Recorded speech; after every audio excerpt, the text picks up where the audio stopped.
Hello there, folks. My name is Matt, aka Ramble for Life, and I am joined with my good friend. Hey, how y'all doing, my friends? This is Efree, and we're doing something very different, I guess, right? Yeah, just seeing how this goes to talk about movie news and so forth together, Oh, that's and just to cool. see how it goes and do something a little bit different.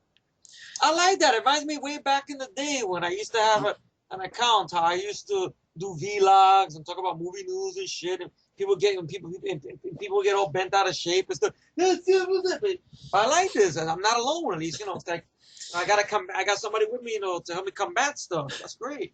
So. So I'm just going to throw a bunch of stuff out there and hmm let get Efree's take on it as well. hmm Number one, box office wise, Okay. Suicide Squad came out, made like a, I think by today, 170 million so far. Number Okay. one, a lot of bad reviews from critics, very mixed response by people. Some love it, some hate it. hmm We haven't seen it, but it got number one. What are your thoughts, there, free on the trailers or anything whatsoever on Suicide Squad, good, bad, or indifferent? What are your Okay. thoughts on the whole Suicide Squad? Because I don't know if I really ever got your thoughts on the whole thing.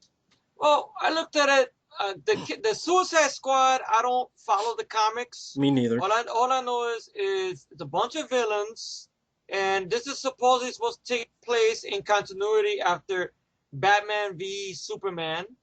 It's supposed to be out of that continuity. It's supposed to take place after that, and I guess they're gonna make these bad guys do what they want to do and whatnot. And from what I understand, from what I heard, these characters are not likable. They're not supposed to be likable, but we're stuck with them. Will Smith, from what I've seen in trailers and clips, he looks like he's having a good time. Because it's been a long time since I've seen Will Smith actually having fun doing a movie. Yeah. Yeah, if you think about it, right? Because what he tried to do stuff with his son after Earth, that was shit. Um, Focus, I can never get focused on. I lost interest in that. Regular Focus had his co-star Margaret Robbie in it, who's in this film. You got Joel. Can I get a what talking shit out of his asshole? Joel Kinnaman, from Rubber Cop.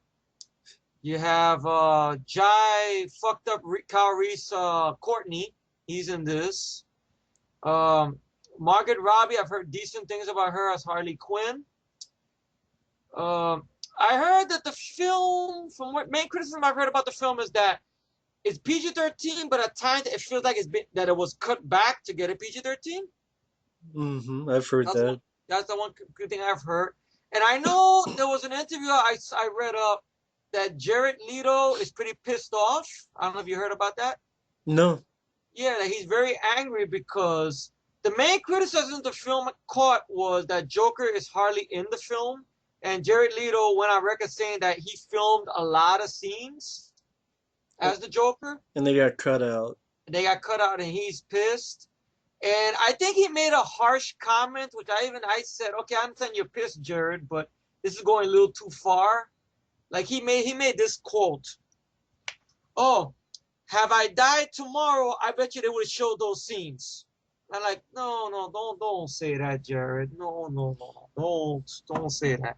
Granted, he has a point, but that's nothing he should be saying out loud. Yeah, Because yeah. you know what I He mean? Like, does. I no, mean, granted, he's right, but yeah, yeah, I mean, you just sometimes you just gotta, you just gotta, yeah, yeah. Like, I mean, he's pissed off the handle. We all say stupid stuff, but just, yeah, that like, stuff, yeah. yeah, you don't have to Yeah, say that. because the heat is already on him as it is. Yeah, Once he put on that green hair and yeah, such, and now by putting that out there, like, no, don't do that, Jared. No, I mean, granted, I can understand. Okay, you're working so many hours and everything like that. You're really putting a lot into it, and then all of a sudden you find out it's gone. Your scenes. I can understand you're angry, you're ranting, but that was one thing like, no, no, no, no. I'd rather have him say that one of us could suck his dick or whatever. Okay, that would make more sense, but right. but no, don't say that. No, no, no. Don't say, but if I died tomorrow, I bet you would put, don't do that. No. Even though Jared. he is right, but I know he is, but like but yeah, Jared, yeah, yeah. But but the movie, I don't know if I want to, because my movie experience, despite like going to the movies this year, hasn't been that great. I mean, the only two movies I saw this year so far that I enjoyed was Hardcore Henry, which I know that that's already I think out on Blu-ray already, right? I believe. yeah, it is. Hardcore Henry and Captain America: Civil War. I really enjoyed a lot. Yes. And I had my disappointments with The Nice Guys, and most recently, thankfully enough, I didn't pay money to see it. The Purge Erection Year. I call it Erection Year because it's a tease, the fucking movie. I love the Anarchy, the last film, the first one. I haven't seen yet. I'm avoiding it like the like an STD, but you know, You guys know my thoughts on Purge. yeah, You you know my thoughts on it. yeah. You already did your thing on the election year already. I know. Even you Shit. said it's not worth anything. No, it was one of those. I was starting the video, and by the end of it, I was pissed. So at Yeah. at the end, at the beginning, I was trying to maybe it's there, and by the end, I hated it. So And it did feel like a straight to DVD movie. That's what's sad about it. yeah, And what's funny about it, the movie, like the first film, the release was Memorial Day weekend. Okay, it made its money. It didn't deserve, but it made its money. The second film, they weren't too sure about it. They released it in the middle of July. Okay, it made its money. And now this film, you can tell Universal was really gung ho. They wanted to release it on 4th of July weekend. and it made its money. It made its money, and sad to say, this one didn't deserve to make its money back because all of this is should be called The Purge, Rish Chalant. That's what the movie is, Rish Chalant. REMF, in the words of Mark Singer from Watchers 2. Rish Chalant, motherfucker. That's what the movie is. Nothing to run home about. You're in the city again. It's like you took anarchy and you held back. That's what the election year is. Yeah, Yeah. yeah. So Suicide Squad. I mean, going back to Tantrum. I mean, Suicide Squad is this is fun. I like this. Now, Suicide Squad. I don't know. I'm scared to waste $16, to be honest. I mean, I heard decent things. People say it's a popcorn summer movie and Mhm. whatnot. But then I also hear, oh, it's just like Dark Knight Rises. I'm like, that's not helping me. Don't tell me that. It's That 3 hours of the characters getting his ass kicked. that Really? that's like Dark Knight Rises. That's what people Yeah. say. Somebody said that on IMDb on one of the reviews I looked up. It's like Dark Knight Rises. I'm like, don't say that. That's not helping me. Really? And people love Dark Knight Rises and Dark Knight and Batman Begins. Power to you, but me, no. Well, this film is 2 hours and 10 minutes.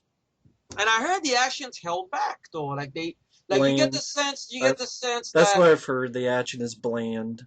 bland, yeah, and such. That the way the editing is done, you could tell they were trying to hold back shots to keep a PG-13 rating.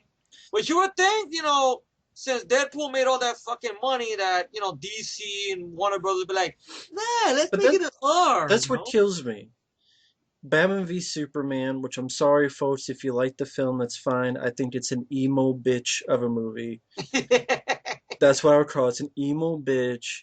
And I flipped through the ultimate cut. There was nothing ultimate about it. It was 30 minutes of more plot to fill in some plot holes. It was still an emo bitch movie. But yeah, but I And heard it was something there that Superman is actually saving those people that got blown up, but then he disappears still, even after he's trying yeah, to it's save them. like it's you see he's by some people, so you can assume he took some out.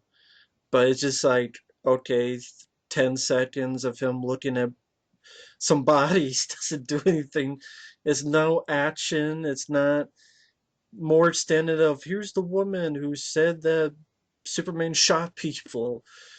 She was actually, made to say that and then pushed into a train and more about the fucking guys in Africa and well, they burned people, so that's what they assumed, because that Superman burned them. But I don't care. You release that cut in theaters, and it's still a boring piece of shit. And fuck that movie. But the fact is, you have a Superman movie that's a gritty, dark, emo bitch of a movie. Yeah. It's quote R-rated on at least the DVD, Yeah. but a movie about bad guys who kill people or is a crazy bitch or an assassin or a killer croc, and it's PG-13 and is meant to be fun. A Superman movie again, folks. It's like you did a reverse. Like They Suicide dropped the Squad. ball. Why didn't you do like From Dusk Till Dawn? George Clooney, I like him, but But like his there's a character's bad not guy. good. Yeah, Yeah. and it's R-rated, and it's they're by the second half they're on a mission to kill vampires, supernatural. Hmm. I haven't seen Suicide Squad, so maybe it's better than I've heard. Yeah. Uh, Efree was a much bigger fan of Man of Steel than I was. Hmm. I hated Batman v Superman. Maybe Efree would like that one. I mean, from what I heard, the general consensus on Batman v Superman is this: it's too long. There is no fight. The fight is bullshit. Well, Batman is there in the is a film for a fight. little bit. There is a fight, but yeah, I think it is bullshit. Yeah. You saw it on the trailer. Yeah. I mean, the whatever the it's like they try to throw too much into one movie. Like you put Doomsday in there, so I say Zod's Day. You put Wonder Woman in there. You throwing clips of the Flash in there, and this and that and that and this, and a brief image of Darkseid or Darkseid, whatever the fucking name is. You putting this in there, you putting that in there, and then Luther's son, Luther Jr. is an annoying bitch who's orchestrating all this shit and putting a couple piss with a bomb and all this other shit. It's too much in one goddamn movie. It's too much in there. And then the whole thing behind the scenes, how I guess Zack Snyder pissed off somebody in Warner Brothers or in DC or somebody or something like that. Because right now there's a problem with Justice League. I think Zack Snyder's attached to it. Yeah, So, from what I understand, Justice League, he is directing it, but there's also points that Warner Brothers wants Ben Affleck, who's now like a producer or something, to take more control from Zack Snyder. To like, wow. hey Zack, did you maybe sit in the trailer or something? Well, let Ben do something. Let Ben take over. I mean, that's what you get the feeling. Yeah. Um, but I mean, Suicide Squad, I'll see it sometime. I don't know in the Yeah. theater, but Yeah. I don't know. If I can find it online, maybe I'll give it a shot online. but If the movie is that good, maybe I will shell out the money and go to a theater see it again if it's that good.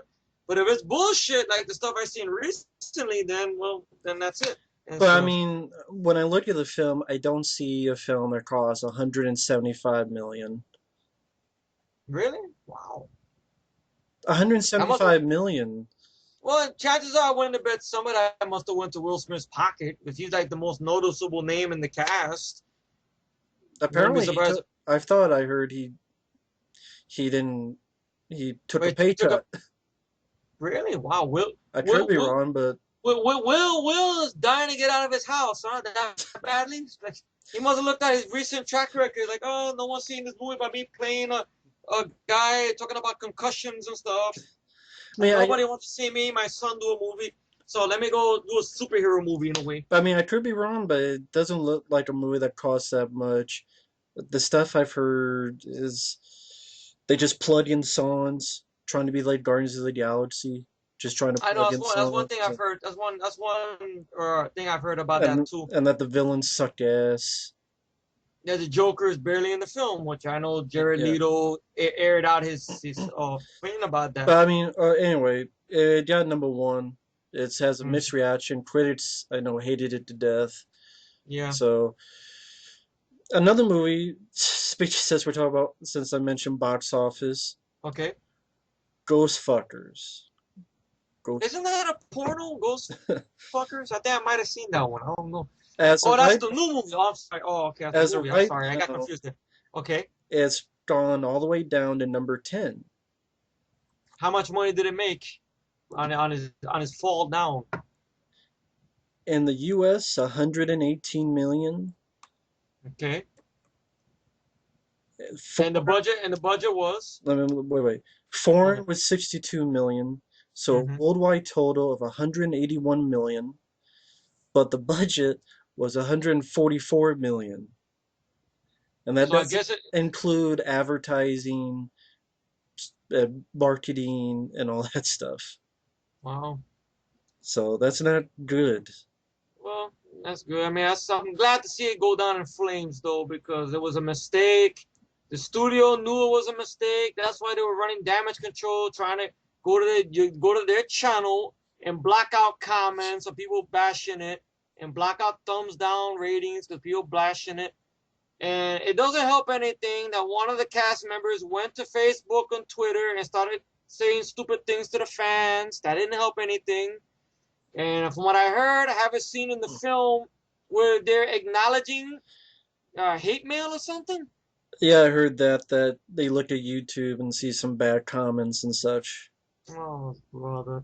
These, And then, these bitches don't be getting ghosts or something like that. yeah, What? Okay, that's why I wanted to bring it up. Okay, first, okay, I'll ask Efree after I say this for okay. part of the news thing. For folks who think this is a bomb, I don't care what anyone says. When you cost 144 million, and that doesn't even take into all the advertising, all the promotion, toys are not working. I've heard that the toys themselves have already been put into clearance item. You toys are all up, really? Like the toys for the film are put into clearance already, Oh and no. you only make 181 million. You still have to split that with movie theaters. You still have to account for advertising. Advertising on big movies like this nowadays, that alone is like 100 million for advertising and promotion and Mm-hmm. trailers and spots and all the marketing with fucking all the other stuff. It's a Mm-hmm. bomb. It is. I know Sony can say, "Well, we want to do a sequel." I highly doubt if we did a sequel, I'll be shocked, or I'll be they're desperate, They're desperate, or they're just doing it on purpose just to piss off more people. or They yeah, think they hate us now. We'll do another one. or they're headstrong, or what's the word that you keep doing it even though Oblivious, yeah, or like, yeah. Oh, okay. Oblivious. or Yeah. what were you don't say? Now I was gonna say, but I know it'd be kind of wrong saying it. Like, you remember that old joke we had a long time ago? We did our BS cast with Mike, and Mike talked about how he went to go see X Men Origins Wolverine, Oh yeah, and you remember that? I don't want to bring it up. I don't want to seem like we're picking on him or nothing. But it was just a funny thing way Mike said it, though. You know, it's like, but I was going to ask Jeffrey to get his thoughts on this whole thing, the movie trailers, his thoughts, um, his thoughts on the trailer, his thoughts mm-hmm. on this movie. Uh, I mean, he didn't see it, but Yeah, because I and wrote in also like in one the end of the interesting script, like, thing, there was a TV talk show at which the four women and then the four of the original Busters, like Bill Murray and them, were on it. yeah, Folks out there, if you watch it, I don't know if it was Jimmy Kimmel or someone else, when they show a clip of the movie, and I think it's the scene where Leslie Jones is like, "It's a Cadillac." You know that scene in the trailer. yeah. Watch Bill Murray, because when they cut the clip and they go to the cast, you know how you put your head down and you put your hand on your nose, like in between your eyes, and you rub them. Oh, it's more like, oh yeah. Like when you put your head down I and mean, you put I think I that might have spot, seen. that spot I between your eyes and you rub it on your nose. Yeah, you know, just like oh, Like how, like oh no, like when you do that, why is it you're usually doing that? because you're like, oh God, no, like It's really. Allie. You could, I mean, folks out there watch that. You could tell Bill Murray does not give a flying fuck about this.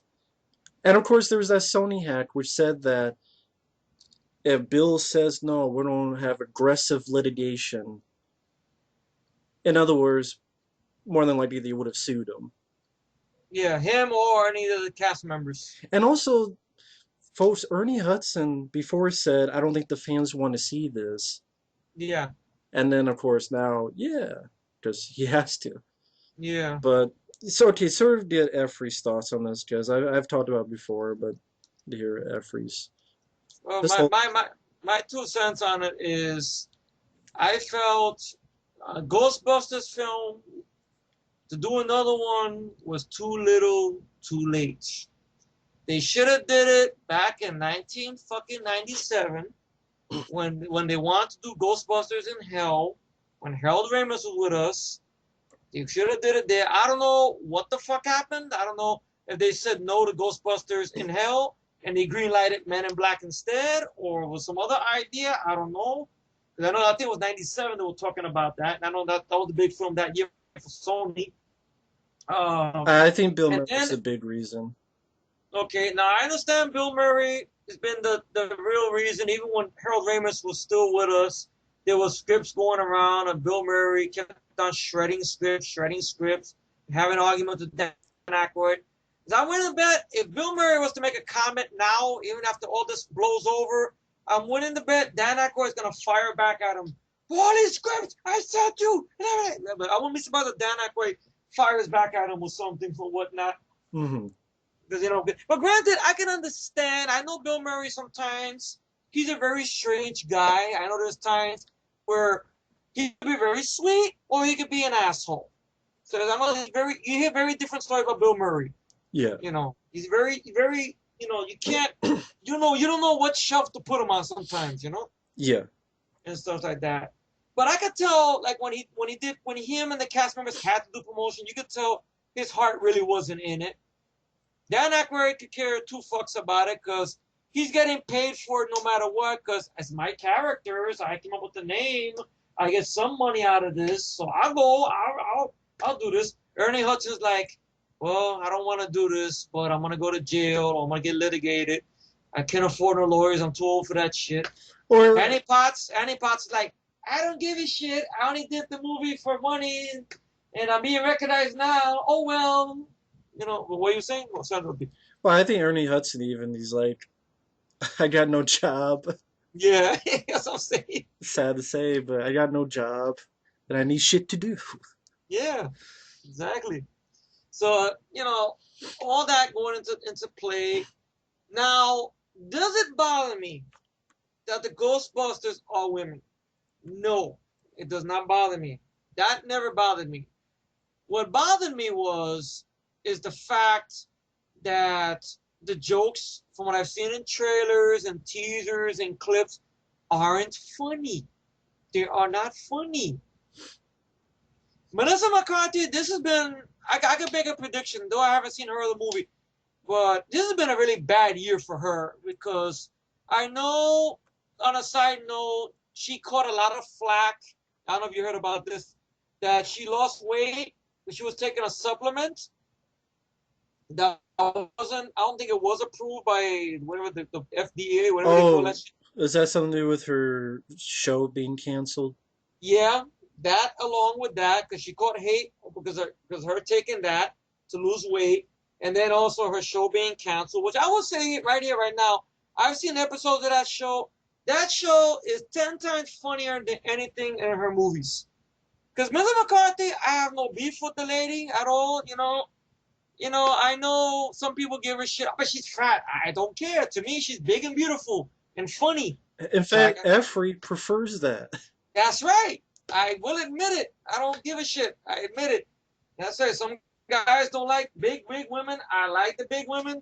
The only thing I draw the line with is mustaches. No mustaches. That's it. Facial hair, no. That's it. Chest hair, no. That's it. But I can deal with the rest. That's it.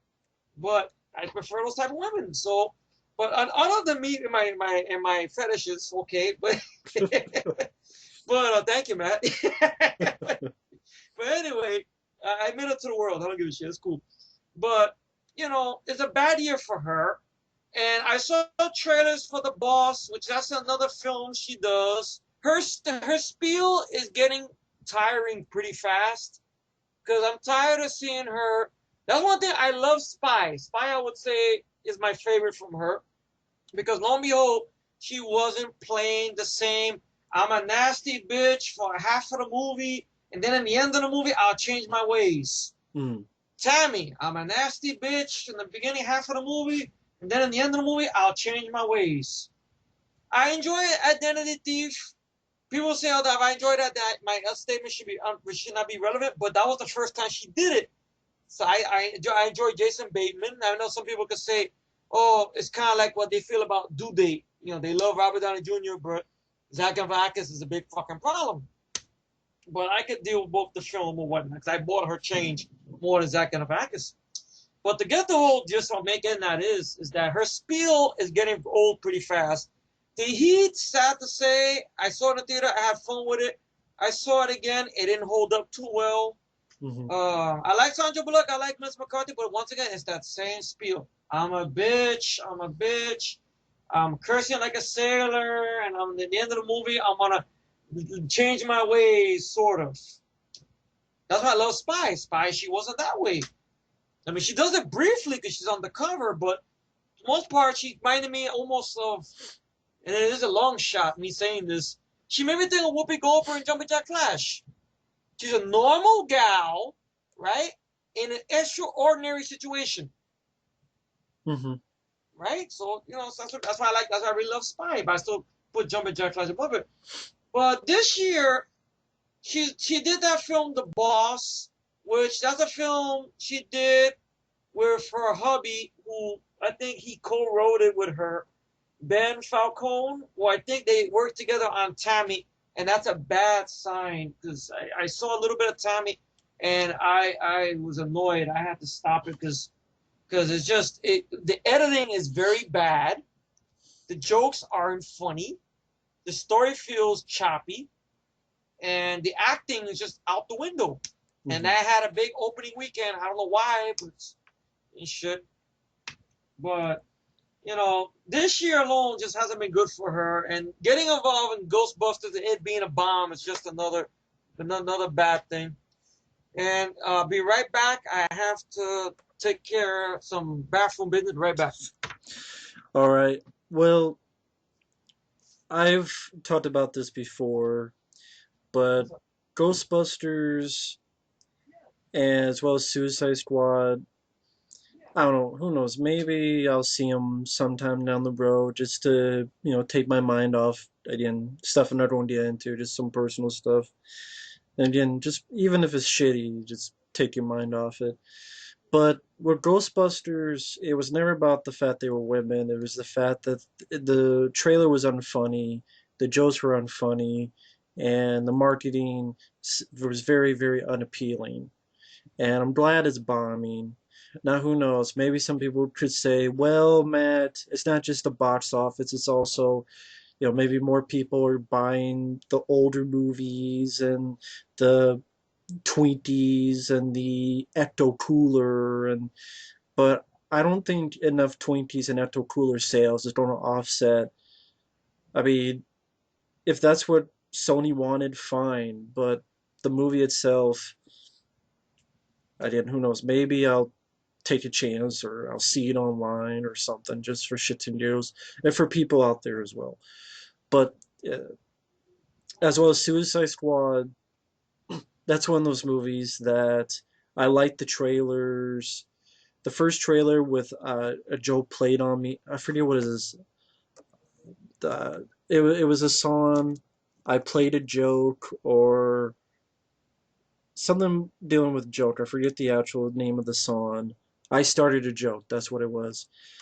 Wasn't sure, but the music grew on me. I have a feeling David Ayer, the director of End of Watch, that's what he wanted to begin with, and maybe they got fucked with in order to make more Guardians of the Galaxy. Which to me, a Superman movie, I'm not saying it has to be campy and goofy, but again, I know I'm repeating myself, but Ghostbusters, you've heard me say 50 things about, so I'm going a little bit back to Suicide Squad, which I haven't said too much about. It still kills me that that was an R-rated version of Superman movie, but yet Suicide Squad, it's a more fun film. Uh, it's just one of those things where I have a feeling if I watch it, I'm going to see the tampering. I'm going to see people fucked with it. I have a feeling that I'm going to see that there was a movie that maybe was a better film, and then the studio did this, and this, and put their fingerprints on it, and did like they're dancing on it, and they're twisting and turning it, cutting this out, adding this in, cutting this out, adding this in, add these songs.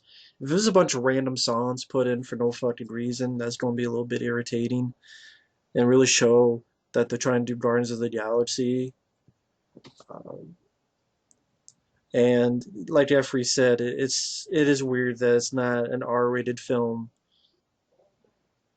But anyway, going back to Ghostbusters, I don't feel there's going to be a sequel. I mean, if Sony decides to go with a sequel, it's just going to be because there's another word for it. I said a couple before, but there's another word for you keep going even though everyone tells you not to.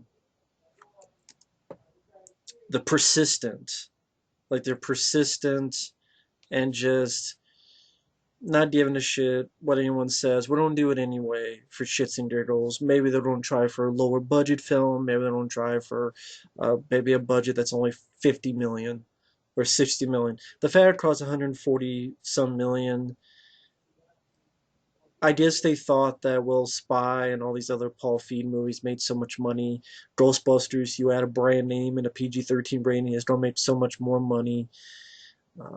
Great, it made 118 million, but that even doesn't cover the budget. And granted, it made 60 million foreign because China pretty much told them to go fuck themselves because whatever's going on with China. I really don't see it being that's a flop. I don't see how anyone can turn it otherwise. It's a flop. I know a lot of critics enjoyed that film, but still, yeah, yeah, I don't know about that. But anyway, until Efree gets back, some other movie news. Vestron, of course, they announced Waxwork 1 and 2, which I would love to get. Right now it's $40. Who knows? Maybe it'll go down. But yeah, they put a lot of features on it. Waxwork 1 and 2, which is cool. Zad Galligan and Anthony Hitchcock's doing a commentary in each film. That's cool. Apparently, 6 little featurettes on the film. I love Waxwork 1 and 2. Those were 2 films that were big in my childhood, that were big when I was growing up. I would love to get that. Comes out in October. Again, on Amazon, suggested retail price $40. But yeah, I do know that Choppy Mall, which I talked about before, I took that video down because I'm like, you know what, let me take a few steps back. Plus, I heard that some people were taking that video and put it on some Blu-ray.com forum and talking shit behind my back, not to my face. So I said, fuck it, with the shit going on, I don't need to deal with that. So I took that video down. And you try to be good at see what happens next. See what happens. But I think I hear Efree coming back. Okay, I am so sorry about that, folks. I was in the bathroom, same time the phone. I had to take a call too. Are we still on the same subject? would your thoughts on Ghostbusters? So feel free. I mean, like I was saying, the whole thing, Melissa McCarthy and her spiel is getting old very quickly and whatnot. And this thing with Ghostbusters was not a wise career choice. Kristen Wiig, I enjoyed her in Bridesmaids. She was very fun along with Melissa McCarthy. That was her star-making role, you could say, and whatnot. This was a bad choice for her to get involved in this. Leslie Jones, go fuck herself. I don't think she's funny. And she's not doing anybody any favors by taking to Twitter and talking shit about the fans and whatnot and everything. They're not winning any contests or whatnot with the fans, trying to win them over. I mean, Ben Affleck, that's a good example. He knows everybody went to shit when they found out he was cast as Batman, but he didn't, chastise the audience, so whatnot. He joked about it. He just Batman. He went and he said he seen a thing someone typed up went no. The way he did it was funny, But he wasn't, he wasn't being mean. It's like these people are like, oh my God, they gotta get a life. Oh my God. I said, well, these people are the ones paying for the ticket. You shouldn't really be saying that. So it was a bad movie choice. One of the worst remakes in the most recent years, I could say, next to Rubber Cop and Total Rehash, What and is? of course, Ghost Fuckers. These girls Yeah, here. but you can't say that because you haven't seen it, right? I'm going by general consensus. I mean, from Right, clips I've seen, I could say it right, doesn't really look like much. Really, it's not gonna win me over, guaranteed. right. Not gonna win me over. And then the stupid jokes they have. The power of Patty compels you. Paying stupid exorcist jokes and shooting the Ghostbusters symbol in the dick in the end of the movie. Really. And then Paul Feig, he ain't doing any favors either, giving stupid criticisms or whatnot. So I honestly think Ghostbusters 2 is the most underrated Ghostbusters film out there. Yeah, it's a good movie. It's a great movie. I saw it in the theater, and I will be bold enough to say it's my favorite Ghostbusters film. I love the first film. I enjoy. I mean, granted, I don't think it's Bill Murray's best. I mean, that would always go to Stripes because I grew up more with Stripes. But I enjoy the Yeah, Ghostbusters. It is true. This man has no dick. Well, so I remember that thing you made, was it sometime last year? The Pixel Busters, that mashup was badass and whatnot and thanks. such and everything. It's better than anything I will see in this newer bullshit movie. And plus, I know I was in trouble because when they did the teaser, they go, what was it, 20 years later? I'm like, 20 years for what? I don't get it. Or 30 years later, why? I don't get it. Last movie was 89. The first movie was 84. This is 2016. Do they think that the movie came out in 86, maybe? People in Sony that stupid? Yes. It's a very dumb shit. Very dumb shit. So my point on the new Ghostbusters, it could suck my dick and my ball sack as well. So that's how I think of new Now, Ghostbusters. we'll move on to. I was speaking a little bit about this before you came back. Okay, The sure. Vestron is coming Okay. back and releasing new Blu-rays of Choppy Mall, Blood Cool. Diner, and All right. Waxwork 1 and 2. All right. And sort of get some of your thoughts on. At first, I thought they said it was going to be limited edition, but they still haven't even, to this day, as far as I know, said what that is. Mm-hmm. But it was going to be $40 now on Amazon. Some of them are $28. Mm-hmm. Um, just so your take on anything, everything Vestron coming back and Well, these new well, Blu-rays. that's interesting because I think like they're connected all with Lionsgate, which I find funny because I know Lionsgate a few years back they did something called the Lost Collection. That's where they had these very obscure '80s films, Oh, where which there's they like released. 8 packs, like 8 movies on it and something. It was at one point it was just in the movie individually, Oh, and then they eventually did that 8 pack thing. Like I know they had on that collection they had that rare Keanu Reeves comedy called The Night Before, which I oh, enjoyed. okay, yeah. They also had these two John Cryer comedies I remember growing up with, which I like John Cryer, who's in Two and a Half Men and whatnot. He did this one called Hiding Out, and this other one called Morgan Stewart Coming Home and whatnot. That was part of that collection. And I believe Slaughter High was on in that list as well and such. And I know those DVDs, they might be They might be what? around, maybe those lost collections in a pack now. I don't think they're around individually anymore. Unless you're lucky, you find them. Oh, okay, they're in a pack now. Okay. They're in a pack now. Maybe I don't. I know. I remember Blood Diner one. What's strange about it, I remember back in 2008. I remember there was talks of a special edition of Blood Diner, right?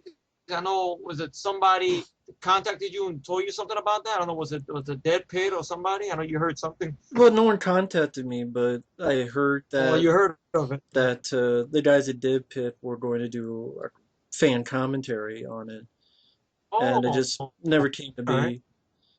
be. Oh. But that was a long, long time ago. Okay, yeah. So it's interesting that Blood Diners finally get it. That's a fun movie. Shopping Mall. I mean, God, that movie turns 30 years old. I'm glad that somebody finally decided to give it HD and it's gonna have features in it.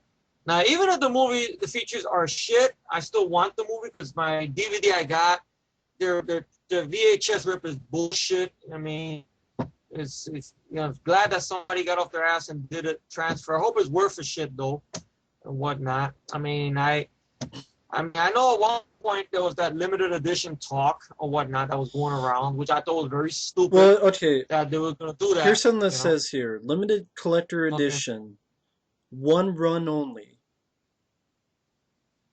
That's what it says. One run only. So So that means what? In a few months they won't. Have... I guess once it's gone for good.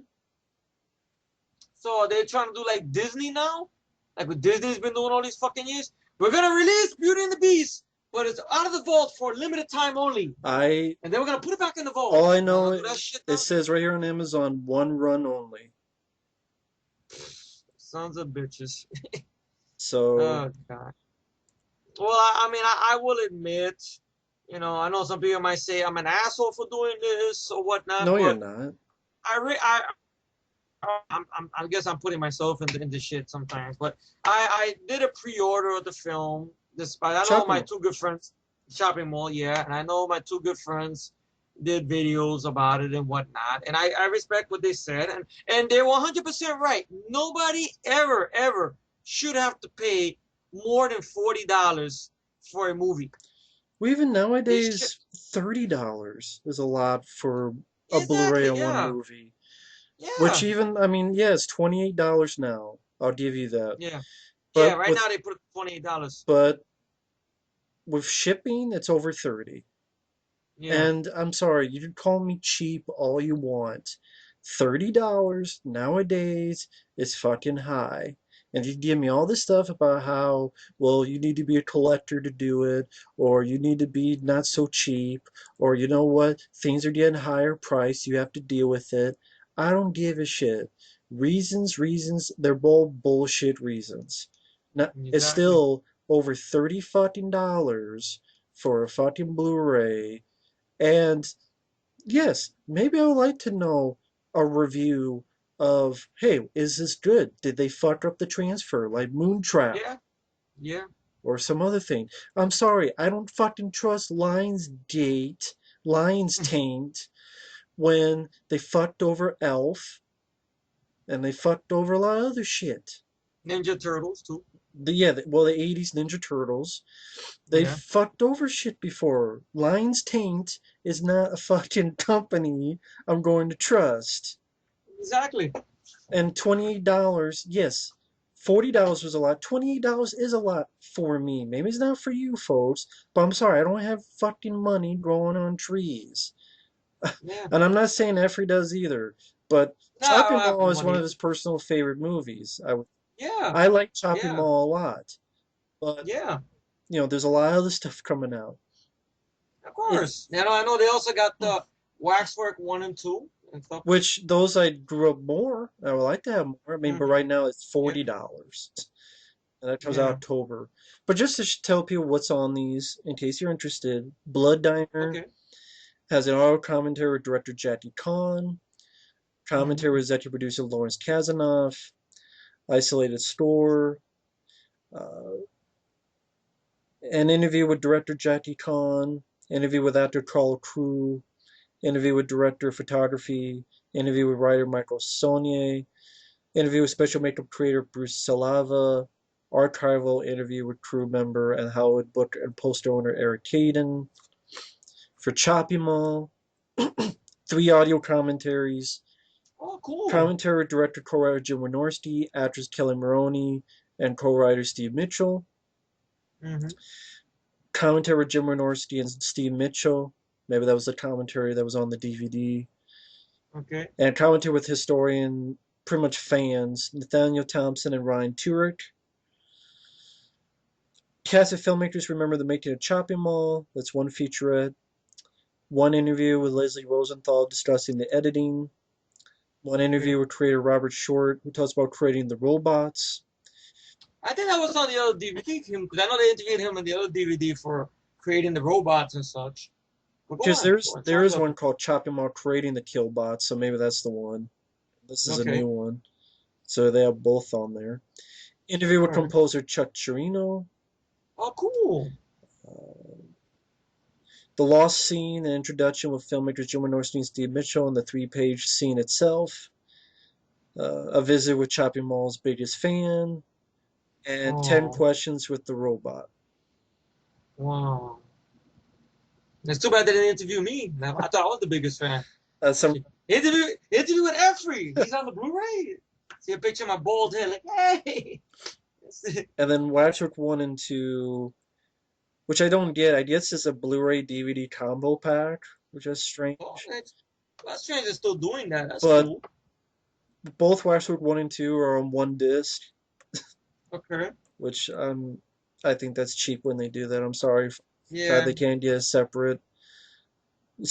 They have to both be on the same disc. I mean, Stream Factory does that too, which is stupid. I know. I know that that's the thing. I remember the Artisan did when they had it. They had it both on one disc. Yeah, the I same think. thing. But Zach Gallagher and Anthony Hitchcock's doing a commentary for both Waxwork 1 and 2, as well as they say it's 6-part documentary, but I'm guessing that's 6 featurettes. Okay. Doesn't say what details they are. But yeah, Mm-hmm. that's Vestron coming out. I'm sure they're gonna do more. They're doing Return of the Living Dead 3 unrated and Chud 2 for some reason. Oh God, not that movie. Cut too. Bud the Chud. But Wow. yeah, that's Vestron. I'm sorry, folks. They stand by. I think it's too high of a price, and the limited edition, no matter how you put it, I find it bullshit. But that's my opinion on it. Yeah, it is bad that they're doing that. And I know that the thing they're taking notes from is Twilight Time, which is a stupid thing to do because Twilight Time, nobody likes that they're doing that either. And Twilight Time, they put these ridiculous prices for Blu-rays. Like they had, was it a special edition support or collector's edition? Supposedly, I say in quote mark, supposedly, a Fright Night with no fucking features on it, Yeah, right? And I think they got a hold of Tom Savini's Night of the Living Dead with no features on it. At least the DVD, I think, has a little featurette and a commentary with Tom Savini, which is interesting yeah, and such. But I would think, okay, if they took the time to put in HD, and I know there's a work print online of it that Tom Savini says he got held back a lot. It'd be nice if they could put that in HD and release it, but no, and whatnot. And then they did the blob. I know you got the blob. You didn't pay for it. Somebody was nice enough to give it to you as a gift. this is But too even you said much. the features. I know, but even you said the features really wasn't that No, it much. It was just wasn't. a commentary with Chuck Russell and a Q&A with Chuck Russell. Yeah, Not one person from the cast, right? no.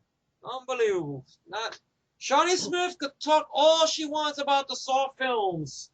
Very overrated fucking character. She was a victim in the first film. She became a villain in the second film. And this and that. And she dies. We get conventions for that. But meanwhile, for a role where she's likable, she's the lead, she kicks ass, takes names, no, she don't get, no one talks to her about that. Kevin Dillon, he's too busy doing Entourage, Part 3 and shit. Frank Darabont? No, he's too busy crying about him being fired from Walking Dead, so Frank Darabont's nowhere to be fucking found. They fired me from Walking Dead. I know I'm being harsh there, I know. But Frank Darabont helped write the script to the Blob 88 with Chuck Russell. So I thought it'd be nice to hear him talk about the film. Right. Not, And he'll get me and you to do it. Fucking me and you. The fans of the Blob 88. I said, me and Matt and Mike, the three of us will talk about it. We recorded a fan commentary for this shit thanks to Sony's stupid ass that got blocked. Yeah. Bunch of swinging dicks. God. But the whole thing with this, Twilight Time, and I heard Code Red do the same bullshit too. It was a limited edition, one run bullshit. I know Disney's been doing that for years with their VHS tapes and some of the DVDs. They're pulling it out of the vault for limited time only. So please get it. Once you can't get it, you won't find it anymore. It's going back into the vault. Take that vault and shove it up your ass. Well, bullshit. I hate Disney does that shit. You didn't know that? They've been doing that for Yeah. years. I've known that long time ago. Yeah. Yeah. They do the same shit. It's like limited edition. Limited edition. I know Shout Factory, I think they stuck their own dick out of the bathtub with that one, right? Because didn't they do that with Nightbreed? Yeah. With their director's cut with a limited edition and people got pissed or something? Yeah. A lot of stuff went on with that. That was stupid. Yeah. Yeah, all that stuff went down and such. I mean, I shelled out the money for Chopping Mall, but I'm gonna be very angry if I find out the features are bullshit and the transfer is bullshit. You know, I'm gonna be very angry about it. But I'm taking the risk because I really love the film a lot. I Yeah. grew up with the film Exactly. and whatnot. And so, but it is very wrong that they're doing this. I mean, very stupid. I mean, Shout Factory did that maybe twice, I guess, with Nightbreed, and I think with the Halloween box set Yeah. that it was a one run thing and then it disappeared. Even I've said that stream factories are too expensive as well. Yeah, they It's- have. I believe they did the TV series that started up today, bro. They did the TV sitcom series from the '70s, the Jeffersons. They had a big set, has a shitload of features, but the box set is expensive. It's like maybe last I checked on Amazon, it was like almost $100.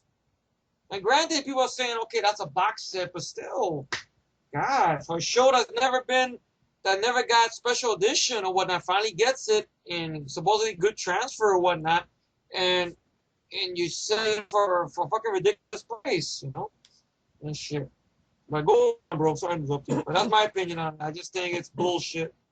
And I'm glad that Vestron they're bringing back some of these films or whatnot, but they gotta be, more tolerant or think of the other people. There is inflation going on, folks, and such. They think about that. Well, what is the point? They're like, we're gonna raise up the prices on Blu-rays and DVDs, so nobody buys them, so we can get rid of the well, so the DVD, Blu-ray collectors can DVDs, buy them. so the collectors can get them, and also we could do the what they call that watch movies online, digital downloads and streaming and shit.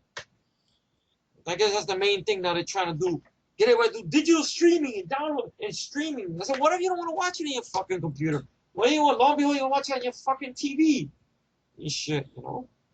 Anyway, I'm sorry I That went a was little fine. there, but I get a little tantrum. But And yeah, I stuff. mean, I'm sorry, whether $40 or $28, but It went down to 28 now, I but think. hell, if you Yeah, want to pre-order Civil War, it's 19.99.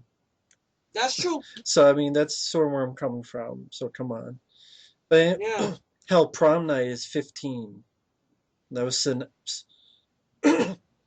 yeah. but And that was a good DVD, the prom night one. Yeah, yeah, the the Synapse Blu-ray one. right now is 15, Oh, really? 14.99. Okay, But cool. anyway, move on to another thing which talked with Efree before this: The Okay. Rock versus Vin Diesel. Can you smell what The Rock is saying? You get people's eyebrow. That's it. Pretty much, long story short, on Instagram, Dwayne Johnson was talking about how this is his final rate of shooting Fast and Furious 8. There's no other franchise that gets my blood boiling more than this one. He gives credit to the crew, he gives credit to Universal, he gives credit to his female co-stars. But, and I quote, my male co-stars, however, are different stories. Some conduct themselves as stand-up men and true professionals, while others don't. The ones that don't are too chicken shit to do anything about it, candy asses.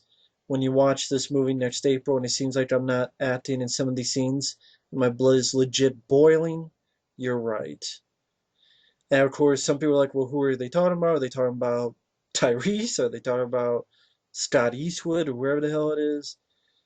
But apparently, he was talking about Vin Diesel, and there was, I guess, friction and butting heads. And some people say, well, The Rock's been late to set, or Vin Diesel stays in his trailer, or Vin Diesel's the producer and he made decisions that The Rock didn't like, and whatever the hell the thing is. Hmm.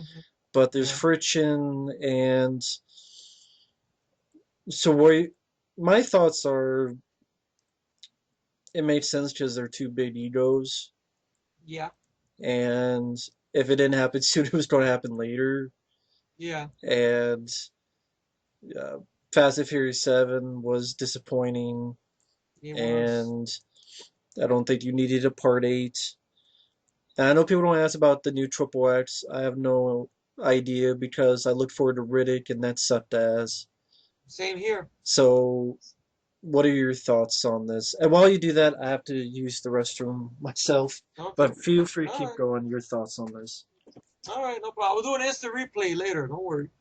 All right, folks. I guess I got the mic and whatnot. Be gentle with me, folks. But my thing on this is I honestly feel Vin Diesel's heart is really not in these movies anymore.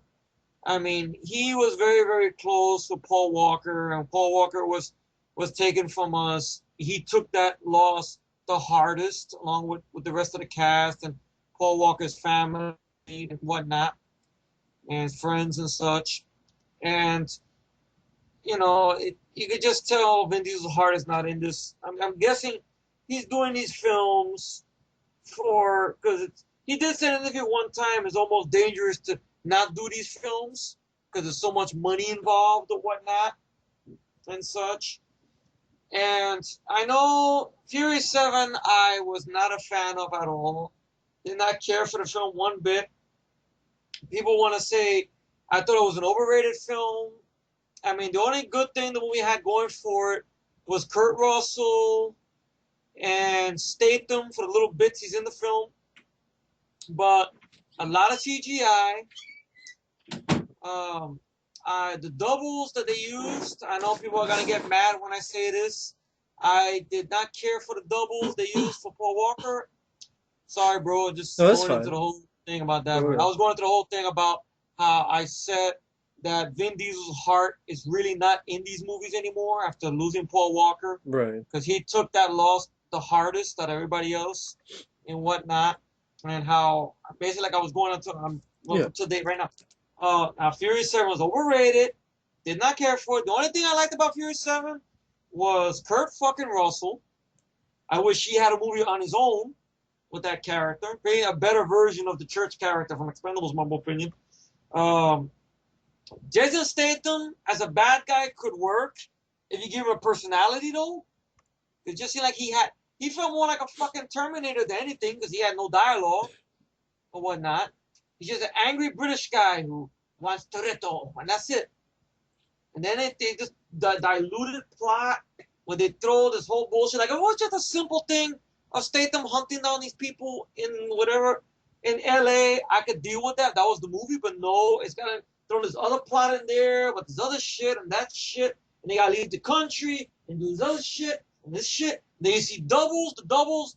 I know everybody said it was doubles. That's what the budget went into. I'm sorry, the doubles did nothing for me. I'm sorry, the doubles took me out of the film. I know people say, "Oh, but you can't look at that." But I said my goodbye to Paul Walker in hours. I said my goodbye to him in Brick Mansions. I said my goodbye to him in Vehicle 19. Now, all three of those films I just mentioned were bombs. Yeah. So what gives, right? People will say, "Oh, we just say goodbye to him." I said, "You guys could have said goodbye to him in those movies, for God's sakes." So I don't get that the whole thing. So Furious 7 wasn't my cup of tea. Fast 5 I enjoy a lot. Fast and Furious 4 could suck my dick. Tokyo Drift, just to me only, not to Matt, not to anybody. To me, I enjoy it as a standalone movie. I enjoy it. Too Fast, Too Furious, I think is criminally underrated. Because that film, if you go to IMDb, it gets tons and tons of dog shit it doesn't deserve. I liked it. Yeah, you enjoy it. I saw it in the theater. It's a fun time. The first film I could watch as a time waster, but at times I feel it's a little overrated. But I would rather watch the first film over Furious 7 and over Point Break. The new one and the 91 version. I would rather watch the Fast and Furious over those two Point Break films. And that's just me. That's me. But the thing with this beef at the whole point at hand, I'm just thinking Vin Diesel really doesn't want to be part of this movie. He's maybe being reclusive. Because I remember hearing when he was filming Furious 7, he was always in his trailer a lot. Hmm. So I wouldn't be surprised if that's what's happening here, because his heart is not in it. Right. Now, The Rock being mad, going to Instagram, I don't know if that was a wise choice. I understand these people are venting, but I don't know. Do you really want to put bad publicity on a film? You know, I understand what The Rock's doing. I mean, I know we do it, but we're not part of the movie, you know, so it's Right. different for us to do it, right? Yeah. Because me and might go, well, you guys do it, but we're not part of the fucking movie. Yeah. You know, I mean, The Rock, his track Also, we're record, specific. He was very vague. He's like, yeah, it's "What about true. Tyrese? Tyrese is going to be getting those questions, and Yeah. all these other Tyrese, people." Tyrese might get that question. God, who else is in those Fast and Furious movies now? Yeah, Per Tyrese, Russell, Per maybe, Russell, or what's that guy from the third movie? He's probably in it. Who's starring the or third Lucas, movie? or Lucas Black is coming in this one. I was disappointed they had him I mean, I'm there assuming. briefly. If it's I'm Lucas Black, assuming. but I doubt it. Lucas Black is like, well, I don't know. I just got the job now. I don't know what the fuck is going on and such. I mean, everybody's so sure that it's Vin Diesel. I mean, who knows? It could be maybe Well, he's having a bone Vin to pick with somebody Diesel. else. Apparently, he made a recent video saying that all will be Okay, explained. okay, So that's it interesting. must have been about him. Yeah, okay. But Maybe it could be maybe it could be that the Rock's character, which I like his character in the Fast and Furious movies. Part of me wishes they would just not do Fast and Furious films and just give him a spin-off. That's how I would like to see, but they'll probably fuck it up though. Lucas Black is in Fast 8. He's the one Probably that- underused. Probably underused like they did in Fast 7, Furious 7. Because they had him there, it was useless. It was just there to fill in the gap to Diesel's cameo in Tokyo Drift. So it really was for nothing. You don't even get a chance to at least see who won the fucking drift race, at least. It's some bullshit, you know, and such. But, you know, I just think that, you know, The Rock is being vague and he's gonna get a lot of people talking and whatnot and such. Now I know The Rock, he's got an ego because he's a movie star. Vin Diesel, he's got an ego. He's a movie star. And I know supposedly these guys have been friends for so many years before they did Fast Five together. They wanted to do something together for a long time because they were both the two up and coming action guys during the millennium. Vin Diesel and The Rock. Mhm. You remember correctly or whatnot? Yeah. Like I know there was talks that Vin Diesel was supposed to get that Carl Urban role in Doom, but that never came to be for some reasons or another and whatnot. So, but that's another story, another video. But I honestly just think that they should just stop these movies, really, because I don't want to see more Fast and Furious movies. I just think they should, in all honesty, they should have stopped at 5 or at 6 Right. when it was an ending, you know? Like, if they wanted to, they could have stopped at 7. Yeah, it was a good ending. There was no sequel bait. Okay, they had the CGI rendition of Paul Walker driving off with that overrated music. Fine. It was beautifully done. All right, everybody cried. Fine. Oh, we're saying bye to Paul. And I keep answering this question. It's all right. They said goodbye to Fury 7. That's okay. But my question is, what happened to Ours? What happened to Brick Mansion? What happened to Vehicle 19? That's what I'm getting at. What happened to those movies?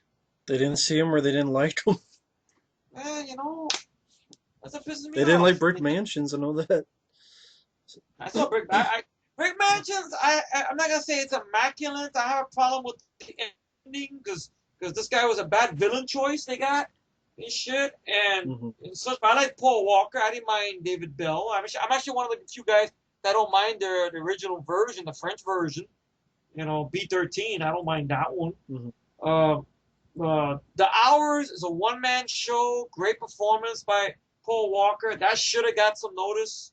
Yeah. Vehicle 19, I don't know, maybe the concept of the idea of it, if it taken place in one car, through the perspective of the car, turned people off.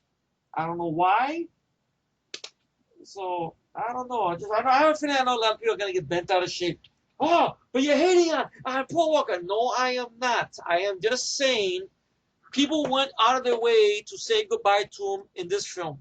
But now, when I make this statement, I know a lot of people are gonna start keyboard warriors are gonna start typing up a storm, and I'm sorry, I'm giving you an apology ahead of time, Matt, for this. Okay. But all right, just get ready. I honestly felt his character in the film in Furious 7 was useless.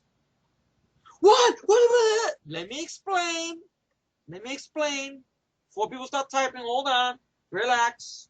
Take a deep breath. Hold on. Calm down. Breathe into your nose, out your mouth. Let me explain.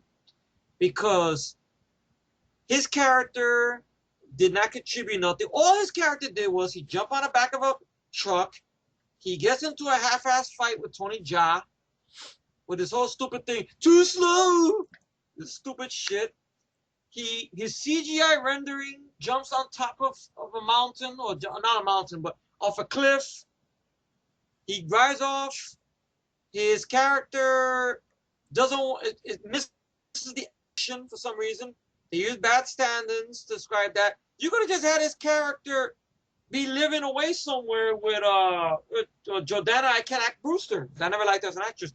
Living away somewhere. This could have just been Toretto's fight. And then in the third act, what does he do? He runs to do something. He gets into another bullshit fight. Well, to be him or his doubles. Get into a bullshit fight with Tony Jaa. And Tony Jaa dies like a cartoon character falling down the elevator shaft with one of his doubles yelling, "Too slow!" And I'm yelling, "Too lame!" And that's it. I'm sorry to say this. The character did not... I can't remember any scene in the film where I went, wow, Brian really has to be there for this. No. I know right away I'm going to hear it. I know. I know Matt's going to hear it. I'm giving an apology. Your friend is stupid. But what are your thoughts about that anyway? I mean, I know you're going to catch something. So get ready to unleash the... There we go.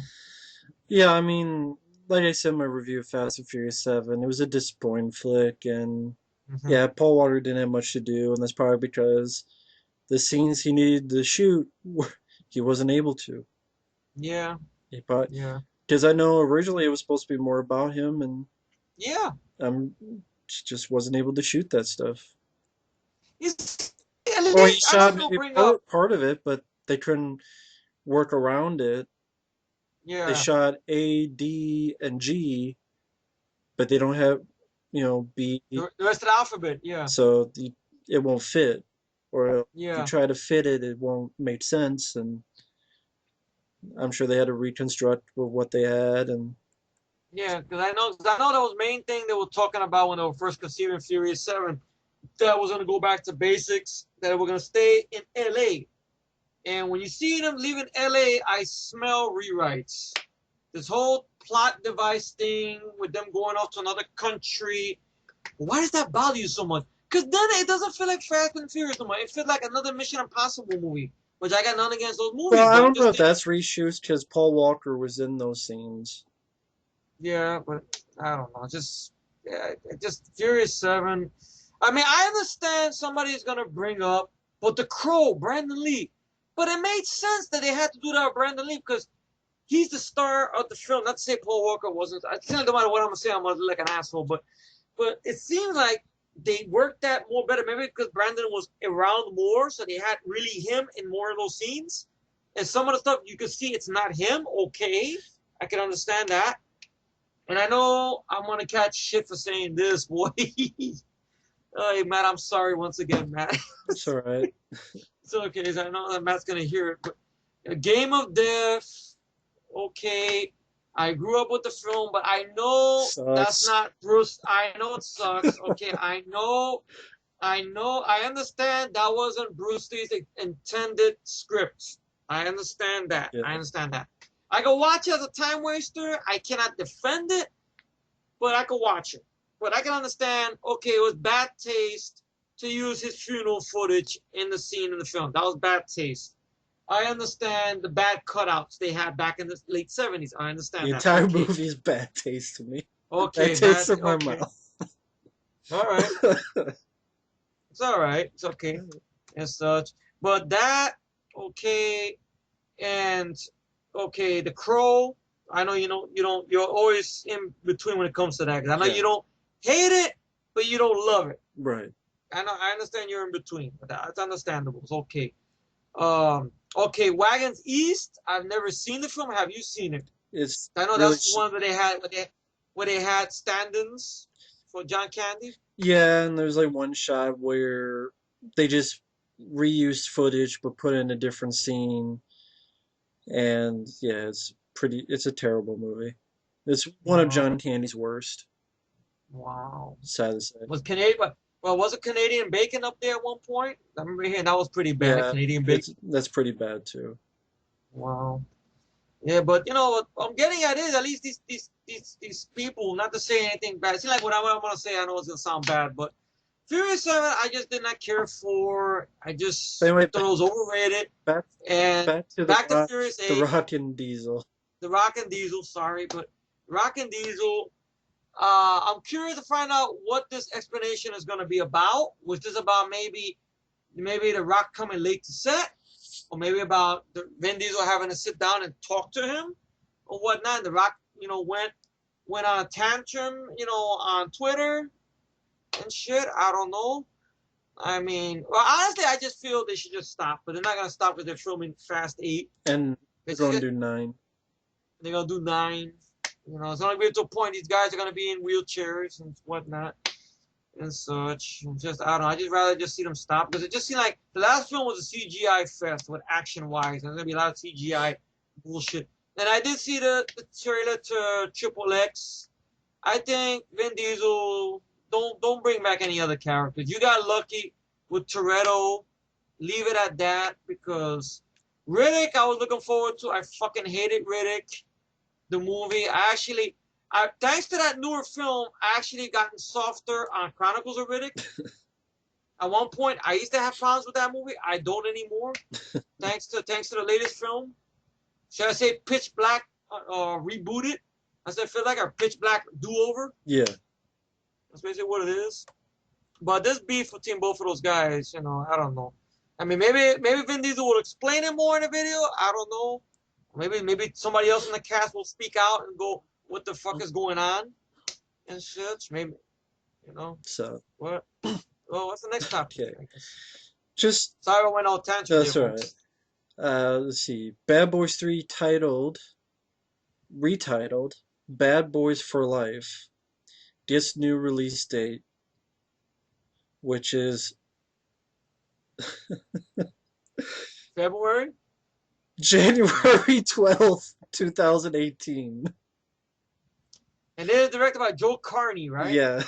Of the Gray and the B team. I mean the A team. Yeah, the F team, you should call it. The G team. G-spot team. There you go. G for Oh, you God. figure. The B team for bitches. Yeah. But yeah, Joe Carney, Oh, God. Bad Boys I for don't know. Life. I don't understand. What the fuck is Michael Bay doing that Transformers 4, he's doing that one with the Knights or whatever the hell, Night Transformers, whatever the hell it's called. Night Transformers? What if I'll look up the name, but he's doing another Transformers 5. I know he did that film earlier this year. I kind of came and went. 13. Yeah, it kind of came and went because I think I know why it came and went because his stars were all actors that were in The Office, and it's supposed to be a serious movie, and they're all wearing these over-the-top beards. I don't know. It's just... Okay, Transformers: The Last Knight, and it's Knight with a K. I never heard of these nights. I mean, I used to follow Transformers when I was a kid and whatnot, and to be honest, Marky Mark. And it's Funky Bunch. I'm Mark Wahlberg, yo. You better watch a movie. I'll bust you in your face. That's me. I'm Mark Wahlberg. Michael Bay says this is the final one he's doing. He's full of shit. This is the final one. After the other final one. Yeah, like he said with Dark of the Moon. It's the last one. It's gonna be the best one. You see Dark of the Moon? That didn't hold up that well. But you look at the cast, Josh Duhamel's coming back. Tyrese is coming back. Mitch Pileggi is in it somehow. By playing over-the-top character. And Anthony Hopkins. Well, Anthony Hopkins, I think he's going to be in that new TV series, Westworld, which I think HBO is showing it. Yeah. Anthony But yeah, Hopkins. Yeah, he's doing that. Transformers: So, The Last Night, oh god. and Megatron is coming back. Oh, big surprise! Of course. You can't bring Galvatron in there or nothing like that or Unicron. No, no, no, no, no. It's Megatron for the billionth time. Barricade and Onslaught are the other Decepticons. I barely remember And those, there's to a be honest. Bumblebee spinoff, apparently. Bumblebee, really? Yeah. Wow. But sorry, but that's what Michael Bay's doing. He's doing the final Transformers movie. He's full of shit. He is. What the I mean, last night with I the K. But yeah, yeah, Bad Boys 3, aka Bad Boys for Life. Which would make I sense don't if it know. was 4. Like Bad Boys for Yeah, Life, but no, Bad Boys yeah. 3 is Bad Boys for I guess Life. they're trying to take that saying that was used in the Yeah, last film. I'm, That's what they're trying to go with, but it makes no sense. I mean, I love the Bad Boys films. I mean, I would say those are Michael Bay's best films, to be honest. The Bad Boys 2 being my favorite and whatnot. Still got some funny stuff. I would love to pick it up on Blu-ray sometime. Michael Bay, he shines, I think, the better when he does R-rated material. Like we were surprised by Pain and Gain, which I'm not love that had Dwayne Johnson, The Rock in it, and Marky Mark and whatnot. That was a fun movie, funny movie. right. I would say Bad Boys 1 and 2 are better. The Rock is Yeah, better. but Hell, this is directed by you know, Joe Carney. Joe Carney is the problem. Why him? Why? Why? People like the This A guy, Team. People love the Gray. but he's put down the A team. Didn't he put it down in the But fucking they interview? like the movie. God, it's gonna be a bunch of CGI In bullshit. that book I got praised the A Team movie. Who? That book I got that I ranted on, they praised the A Team movie. That movie didn't hold up too well. God, I remember when I talked about it, I reviewed it, I But yet, liked but it. yet, Automatic is just okay. Just a not bad movie. But the A Team is good. Sorry, just ranting on that book again. Automatic is just okay. Just it's not Oh, bad. the Oliver Gruner Yeah, automatic. Oh my God. but A Team is great. Well, it goes to show you the person But has anyway, different idea of an action film. yeah. Anyway, but Joe Carney is a bad choice, and it goes to show you how much Sony has faith in the movie they're dropping in January. See, they have no confidence in an R-rated action movie anymore. It's like right now, what is it? The trailer I saw a couple of days ago for the supposed final chapter of Alice or Resident Evil, aka Alice, the fan fiction wet We can dream talk of about that Resident in a little bit. Oh, later, yeah, yeah. But the whole point I'm getting at is they don't have no faith in it. Because look when they're dropping it in January and such. I mean, the Bad Boys films, the first two movies, they started the summer, if I remember correctly. I mean, the first one came out, I think it was in May or April or something. So it started the summer Or of at 95, least spring. spring of 95. The second film, I think it came out in mid-July. Yeah, I saw it in the theater. I would love that. See that. I saw that on a bootleg, and I loved it so much. I burned out the disc watching it a bunch of times. I think I saw that twice in the theater. You're lucky. I don't think I've ever been to a theater twice to see a movie. One day I gotta do that. Yeah, I should have did that with Hardcore Henry. Went back and go see it again. Shit. Because I'm a cheapo, 16 fucking dollars. Yeah. Oh man. So, Bad Boys 3 with that director, no.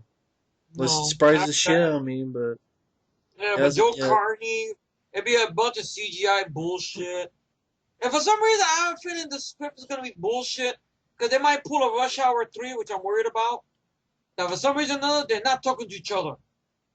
Mm, Or their relationship's on the rocks again, or this and that, or one of the characters a dick now, or something. I don't know. I don't know either.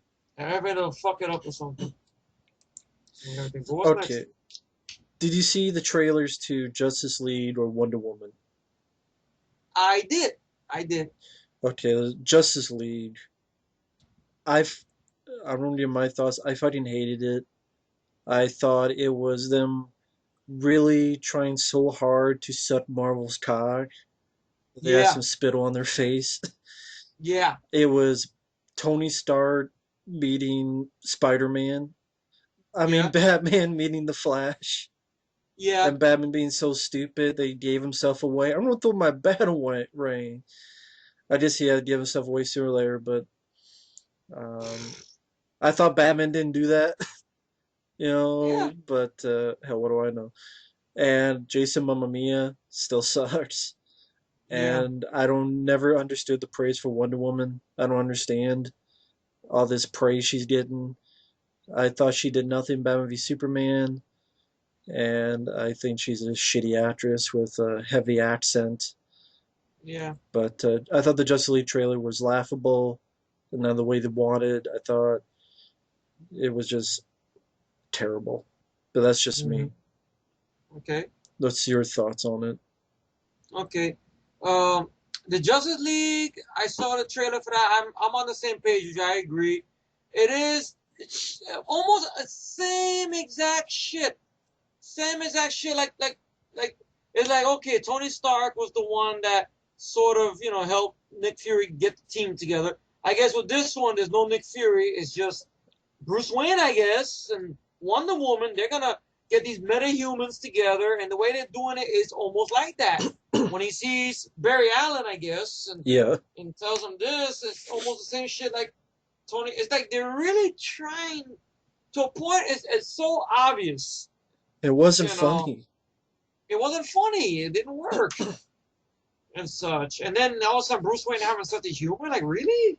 You go from being a psychopath in your introduction, your reintroduction. Now all of a sudden you're like Tony Stark. Yeah, And it. now the Wonder Woman thing. Yeah, go ahead. Um, okay, I know everybody's got the hard on. I'm not saying that because this is the woman, but everyone's got a hard on because Wonder Woman, out of all the years, never was in live action on the big screen. The only live action you had was the '70s TV show. That was it. Yeah, Linda Carter. That was it. And whatnot. So to see her in live action, everybody's like, "Oh my God! Wow, wow!" So you can have a stick figure. Someone can draw a stick figure in a Wonder Woman costume, and everybody's doing praising. It's Wonder Woman. No, it's not. It's a stick figure. With a drawn stick figure that's in a Wonder Woman uniform. It's Wonder Woman. How do you know it's a woman? It's just a stick figure. And so everybody's so hard on for Wonder Woman. Now, Cal Cadet, I think she came to fame. Well, thing I bring back Fast and Furious, yeah. and she came from there. I don't mind her in Fast Five. I hated her in Fast Four. I don't mind her in Fast Five and Six. But I know the accent you talked about. She's Israeli, so I know everybody can make all the jokes they want. Well, I didn't know So where she was from, but yeah, she's from Israel. I just know it was But a really thick accent. I know everybody will make jokes now. Oh, Wonder Woman's a Jew, and Superman's from Britain, and Batman, he's I don't Irish. care. I still think she's a shitty actress. Well, she's not the best actress and whatnot. And the trailer I saw for it, it just made me think of Captain America. Yeah, It takes place in World War fucking you're talking Two. about the Wonder Woman trailer now. The Yeah, Wonder Woman exactly. trailer. It takes place in World War Two. I know she's got a badass theme music. I know that. The Junkie XL music. It's a good music, but God, I gotta find out to use for something else. God, but it's Junkie XL. They do good music, but they gotta do it for good movies too. I hated Fury Road. I don't give a fuck what anyone says. But it's a game changer. No, it's not. The same game, no change. Fuck Fury Road. I know the music was good there, but the movie sucked, in my opinion. Tom Hardy was he's growling. Fuck Tom Hardy and his holes and shit. It's my car. That's why you can't drive with the shit, you bitch. I didn't, But back to I didn't hate Fury Road, but yeah, I didn't like Tom Hardy. he was bad. They should have just called him with Furiosa. Give it to Charlize Theron. That's another story, another video. I'm Right, sorry, it's I all go. right. Yeah, come on. I don't have to rant to my It's all right. But Wonder Woman, it's a good music, Junkie XL, but it needs in a better movie. Like who knows? Maybe I might be surprised. Maybe, but if I look at it, I'd rather watch the animated 2009 movie, which I think is very underrated. That Nathan Fillion was in, and you got, I believe it's Kurt Russell's daughter, Kerry Russell voiced Wonder Woman. Mm. And I thought that was better, to be honest. And such, I don't know. Maybe it was Wonder Woman was a bad choice. This girl, and plus they forced her into Batman v Superman, And this Justice League movie is forced. All these movies are forced. Warner Brothers, you're not fooling anybody. We know you guys have a hard on to get that Marvel money. But here's a tip. Marvel took time to build all that. Yeah. A couple of years. Everything was built up to like a puzzle. You guys are not building it. You're throwing everything together in one fucking blender. And I don't like that. I don't like it. I don't like what's being forced and thrown at me. You know, like I have problems with Iron Man 2 for that same reason. Right. Everything got thrown at me. It's a shield. This is the Avengers, the Avengers. It's the same thing. It's being thrown at me. You know, we don't even got a sequel to a Superman movie yet because you killed him off, and he's supposed to come back as a villain in one of the fucking storylines. And now you're getting Justice League involved, and you threw Doomsday in there, and Dark Knight Returns in there, and then Wonder Woman in there. It's too much to a point I'm going to explode like a balloon. So Justice League movie, the trailer looked like dog shit. Wonder Woman, the music is good, but I don't know. What do you think To of be the honest, action in the trailer, Wonder Woman? it Without was the there. slow-mo. It was there. It looked more like Zack Snyder type of Yeah, I shit. mean, it looked like I Zack don't know if Snyder Zack. directed it. Yeah, which I was surprised when I seen clips of Batman v Superman when Batman has that warehouse fight that they didn't have any slow mo to be Yeah, honest. yeah, that's the I was thinking if it would have had slow mo, then it would have gave everybody that Arkham City vibe yeah. with Batman, but didn't do that. And shit. Yeah, I'd rather see that movie than a Batman movie. Give me the Arkham trilogy. Yeah. Have Batman fighting fucking all the criminals loose in Gotham City. You know, that you could At play least an with Arkham R-rated. Asylum. What happened? At least an Arkham Asylum. Yeah, Arkham Asylum or Arkham City. You know, turn that into a fucking movie. I think even Batgirl, I think, is connected in there along with the Robin and I think Nightwing. So you could throw them in there if you like. Mm-hmm. So you could. I'd rather see Ben Affleck do that. I know he wants to do a Batman film on his own. That he wants to take notes from Under the Red Hood, which would be interesting. Right. I think it's gonna get fucked up though because the way the writing is going. If you're getting these guys who wrote Batman v Superman doing it, then forget about it. And I know people are gonna say, "But you haven't seen it yet." From what I've heard, from what I read up, it doesn't seem like it's gonna grab me. You know, it doesn't look like it's gonna grab me. But the trailers are like dog shit. That's all I gotta say. Well, yeah. Wonder Woman. But Wonder I have no. Woman, I mean, it was there, but I got no hope for Wonder Woman. Just seemed like it was being squashed together, in my opinion. Speaking of Jason Momoa, you know what film he's in talks to be starring? Die Hard remake? The Crow. Well, they won't. They will never leave that alone, would they? God, and I remember way back when I first did my first account. I think it was the only video I made that had a shitload of views. When I heard about the remake, when Norrington was attached to it, and I went all tantrum and everything like that, and everything. Damn. And then over the years, how Norrington went nuts. Not nuts, but you know how he vented on the side about how people gave him shit about it. I admit I gave him shit about it, but I mean, the man should be allowed to direct again. I don't think the League Retro organization should condemn him or whatnot. He should get a chance to direct again. He gave us Death Machine and Blade, for fuck's sake, so and whatnot. But The Crow was a bad choice. I remember one point there were a lot of names thrown into the gauntlet when it came to The Crow.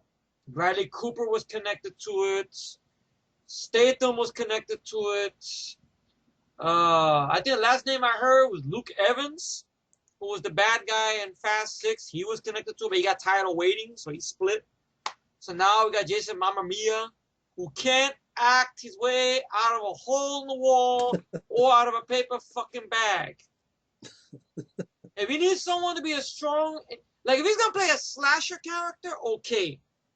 In a horror movie or something, okay, he's got an intimidating presence, I give you that. Who doesn't talk. Right. Who doesn't talk, yeah.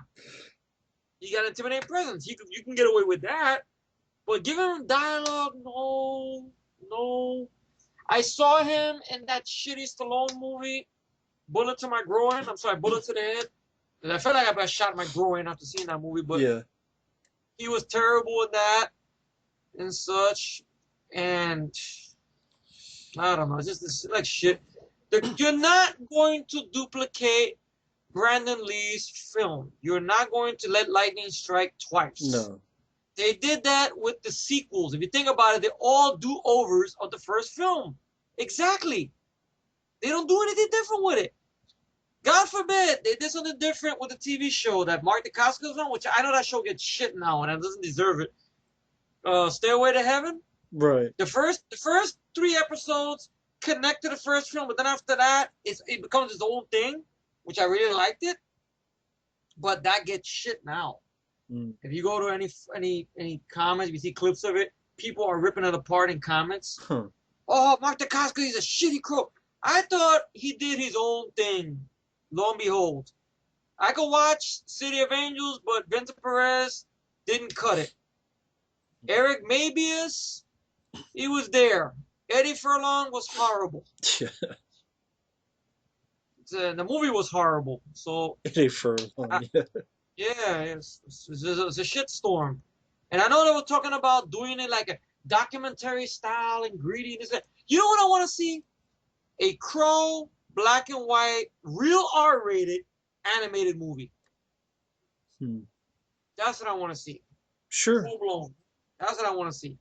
R-rated, real R-rated. No bullshit like they did with the Killing Joke. None of that bullshit. Real R-rating. Black and white. I know the comic is a little different than the actual film. They could maybe incorporate that to make it its own thing. That's what I want to see. That's what get me excited. If they do something like that. Whoever does it, I don't know who, because the Crow, the rights in the air on that. I know the Weinsteins. We wanted to do a live action movie. They leave it alone. You've done it before with sequels, and it didn't pan out. And Rob Zombie, please stay away from it. I know at one point he wanted to direct one. Leave it alone. Don't touch it. Yeah, Fuck in the that. future or something like that.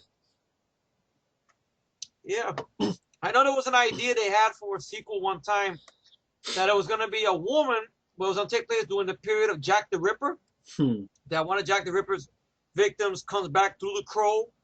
Oh, okay. So that would have been interesting, but I don't know. Weinstein's went, no, we want to copy and paste. So they didn't do that and such. You see, So, he wants a woman to star in a movie. you see? Aha! There you go. Aha! Okay. See? I'm not chauvinistic. You see? There you go. Yeah. Me laughing about Jason Mamma Mia shows how little I give a shit about a new Crow movie, with especially that dumb A. But I'll go through these quick, get sort of Efree's bullet points on it. Okay. Resident Evil, the final chapter, you mentioned it, saw the trailer. I hate this series of movies, and I thought it was just stupid. You take a good song like Paradise City, you put it in a shitty movie. It worked in the Expendables the TV spots. It doesn't work in this. Paradise City, but it's like a horror action fan fiction shit. Your thoughts on it? I flat out never liked the live action films. The first film I thought was boring. A lot of talking, walking, CGI zombies, liquor, alright, an ending, a sequel bait. Apocalypse, I used to give points to, but if I watch it again, it's not gonna hold up. Now Extinction, I could watch as I could psych myself out with Extinction. I'm thinking, okay, is post-apocalyptic film with zombies, a little bit of action. At least it has an ending, all right. I can psych myself out with Extinction. Afterlife, I cannot do that because Afterlife has so much shit in it that pissed me the fuck off, like with clones that you do nothing with. Give us superpowers that make Luke Skywalker cream his pants, like a wise man said. And Alice, the fan fiction character from Paul. Wow, Stein Anderson rule. And he has to give his woman this role, because if you don't do it, he don't get no poontang pie. And his wife cannot give him the pole position, which is a very graphic image to think about, I know, but and it was a show. So she can't play with his joystick. I know I steal it from the best because I know my man over here said that stuff and it was hilarious when he said it when the first time. I can't find which rank you said it in though. I don't remember where I said that. Yeah, it was somewhere there. I don't know was it when you was on his own or when you play with his joystick or something. Yeah, so his he's pole playing with position. ours.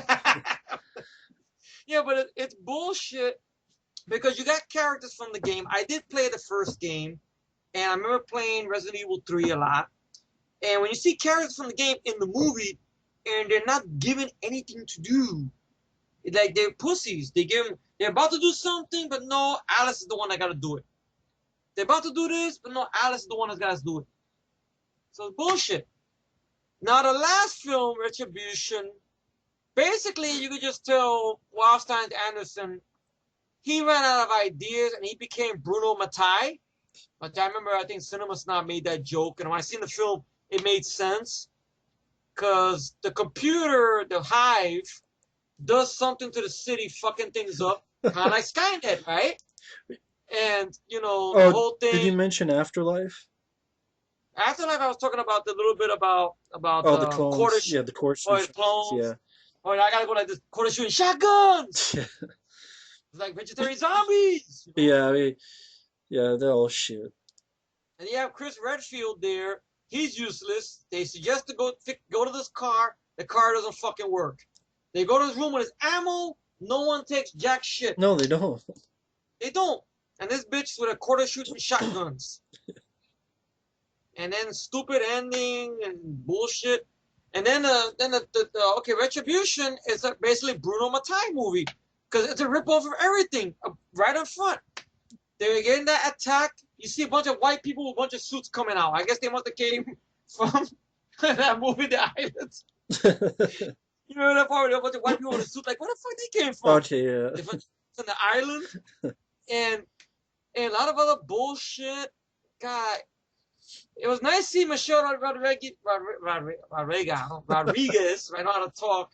She was there, and she was playing a regular character, which I was nice to see Michelle Rodriguez playing that character. You have Barry from the video game there. Lo and behold, he gives a winning shot kill before he dies. That's about it. I think you have Leon Kennedy there, but he's a pussy. Ada Wong is there. She comes and goes. And they rip off Dawn of the Dead remake, which that's a better movie than this. And it was I tell you one thing, it moved fast as a time waster, but I could still watch Extinction over that. And that was back in 2012, and that movie didn't perform as well as they thought it would. So now we go to this movie here. The trailer, I'll be lying if I said the trailer was bad. I would say the trailer is more watchable than the movie itself is going to be. I will say that. Like, if I was going to watch a trailer just for fuck of it, I'll watch it to kill time. But it was the wrong Guns N' Roses song to use. It was the wrong song. I don't know about you, but wouldn't Welcome to the Jungle make more sense? Well, they just use Paradise City because it has the lyric "Take Me Home," and it's Yeah, going they back told the to whole thing. the first movie, where the hell. Yeah, because evil comes home. That's one thing they keep saying there and such. And I don't know. I mean, I could tell Mila Jovovich, obviously, I think he heard an interview. She's not the biggest. No, she's not really up for doing these movies. She's just doing it just to stay afloat, I guess. What else did she And they have? say exactly. I mean, everything else she's done has been straight to DVD and forgotten, pretty much. Three Musketeers. I don't remember seeing the trailer for that, to be honest. That just came and went. Yeah. Something her hubby did. Yeah. Wildstein Anderson, to be honest, I think his best films are 3 films he did in the 90s when he was starting out. Once he got into the millennium, his movies were shit. Yeah. I will go into the list of my top 3 favorites from him. Soldier, Mortal Kombat, Event Horizon. Yeah. That was it. That was it. AVP, ass versus penises? No. No. His Resident Evil movie, the first one, like I said before, I thought it was boring. Not too much happening. CGI zombies, whatever. I know it made money because, once again, it was the first R-rated horror movie to come out after 9/11. That's another thing I can see mad about Resident Evil. That movie, at least they want to call that Resident Evil movie. Because Romero wanted to do Dead Reckoning, which later became Land of the Dead, right? Yeah. They told him no, because it was too close to 9/11, right? But it's okay for Wildstein Anderson to do. And by the way, he also wanted to do a Resident Evil film, Romero, and Yeah. they told him no. right? Yeah, they But they yet didn't like his but script or something. they didn't like his script. But meanwhile, Weinstein Anderson, he makes his fan fiction character and all the other bullshit. I mean, I have a bad feeling. 'Cause I know Weinstein Anderson said that same thing about Afterlife. It's the last one. It's the last one. But then he used Jimmy Camey's 3D studio. Everybody caught a boner, and it made a shitload of money, which it didn't deserve. Retribution came right after that, and I think it made a little bit of money, but not enough to get the sequel right away. Because it took a good gap in Yeah. order to get a sequel or whatnot. And now the studio shows so much confidence in this because they're dropping it on January 2017. Well, because he also did that movie Pompeii that bombed. Who did Pompeii? Weinstein Yeah, Anderson? That was him, really? yeah. I don't know. I thought I was Roland Emmerich that did that No, one. that, Really? that's what that was Really? Wild Stallions who did Pompeii. I didn't know he did Piss Pay. Oh. No, he did Pompeii. What was it? Well, 2 years he probably ago. well he probably wishes he was in Pompeii himself after doing that movie. God, I mean, I'm not putting down the guy personality wise. He's like a nice guy in interviews or whatnot. Mila Jovovich, she seems like good people. It's just, I want the God honest, straight to the source Resident Evil movie. Yeah. At this point, I want the God honest Resident Evil. Why can't we just have a bunch of cops in a mansion with shit going down? Is that so hard to do? It's too boring. Well, meanwhile, going into a fucking facility where nothing happens, you got CGI dogs and Alice giving a fucking kick to them, and liquor that shows up in the end of the fucking way. That's not boring. Well, those dogs in the first one weren't CGI. It looks CGI to me. They were dogs with stuff on them. Maybe CGI stuff on dogs. I don't know. They look fake though. Yeah. I want the God honest Resident Evil movie. Real deal with the real characters from the fucking game doing something. Right. I don't want Supergirl as the lead. Or I should say the Jedi or his fourth one, make Luke Skywalker catch a boner and shit. I don't want that. I want the God honest, straight to the point, horror survival game movie. That's what I want. Right. Hell, somebody should take that movie with it then.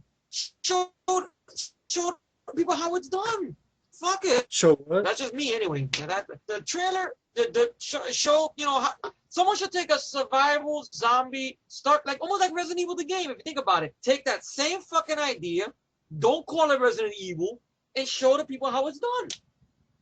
But I think they'll fuck it up. I know these days there's straight to DVD or VOD movies. There's like a zombie movie every fucking weekend. Yeah. So it's hard to stay original. I understand. But then don't do it. Then don't do it. That's it. But I have a feeling the final chapter tagline, that's going to bring people into the theater and whatnot. Just like they did with Afterlife. Because they kept saying, it's the last one. And then people want to go see it. Even though I don't think there's any 3D connected with this, but I wouldn't surprised if they do it in post-production or whatnot. Yeah, fuck it. Okay. The trailer I'll watch over and over again, but I'm not going to see the movie. Fuck that. I even thought the trailer was shit. That's just me. Weirdly enough, that I thought this was funny. David Fincher and Tosted toward World War C2. Really? Because Brad Pitt worked with him before, of course. Okay. I don't think that will ever happen. I don't see David Fincher ever doing that again after Alien 3. So, a big movie like that. So, I don't think he's going to direct World War Z 2. Well, he confirmed he wants to do it? No, Brad Pitt wants him. Oh, Brad Pitt wants him. Oh, but I don't think David Fincher will get involved in that either. No. Because I think after Alien 3 and such, I don't think he wants to get involved with a sequel, with a big movie. And plus, World War Z, I mean, that's a film we got surprised by. Yeah. And whatnot. And I know that's a film that got pretty much a lot of hate when it came out. Yeah. So I'm surprised they still want to do a sequel to that. A new Friday 13th director. And who is it now? John Himes? Brett Eisner.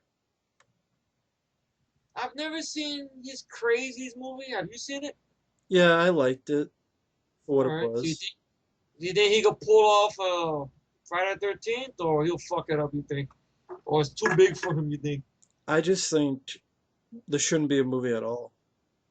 Yeah, because especially now, they just don't know what to do with Jason. I think that's what it is.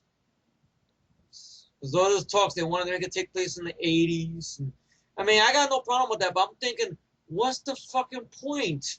The last film I really enjoyed, though I Killer could suck my dick, but if you cut It's out a the it's stuff with another. the They don't iPhone do another origin story, with Jason, but it's one that you haven't seen before. So Pamela's going to be there with Jason, and well, that's what they want to do, really?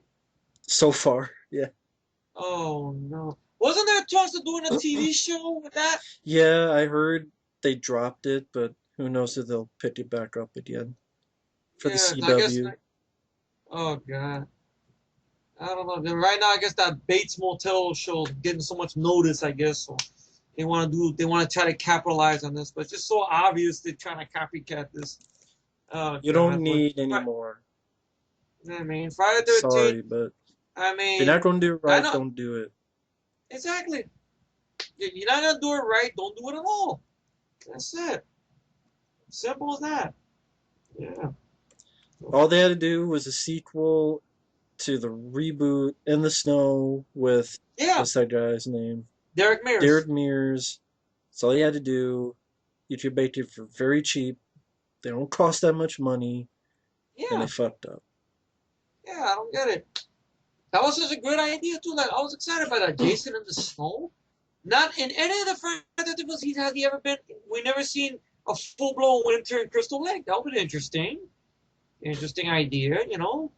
Derek Mears loved playing Jason, so obviously get him to come back would have been great and such. If you want to, they could bring Jared Padalecki back, maybe. I don't know, but be interesting. But it's too little, too late.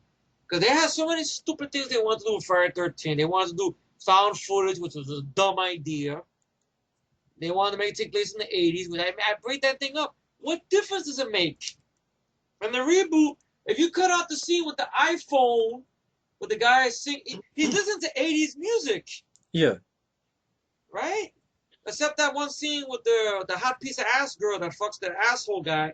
She's dancing some new music, but really, you can put that some of that music with it. Sweet pie, cherry pie. You can make her dance to that shit. It would have made no difference. And she's fucking the guy or whatever. She has the new camera. She could have had an old camera. right. The only one thing, the two things I didn't like about the reboot was the lead girl, or whatever, the one that's the sister of Jerry Palecki's character. I didn't care for her acting.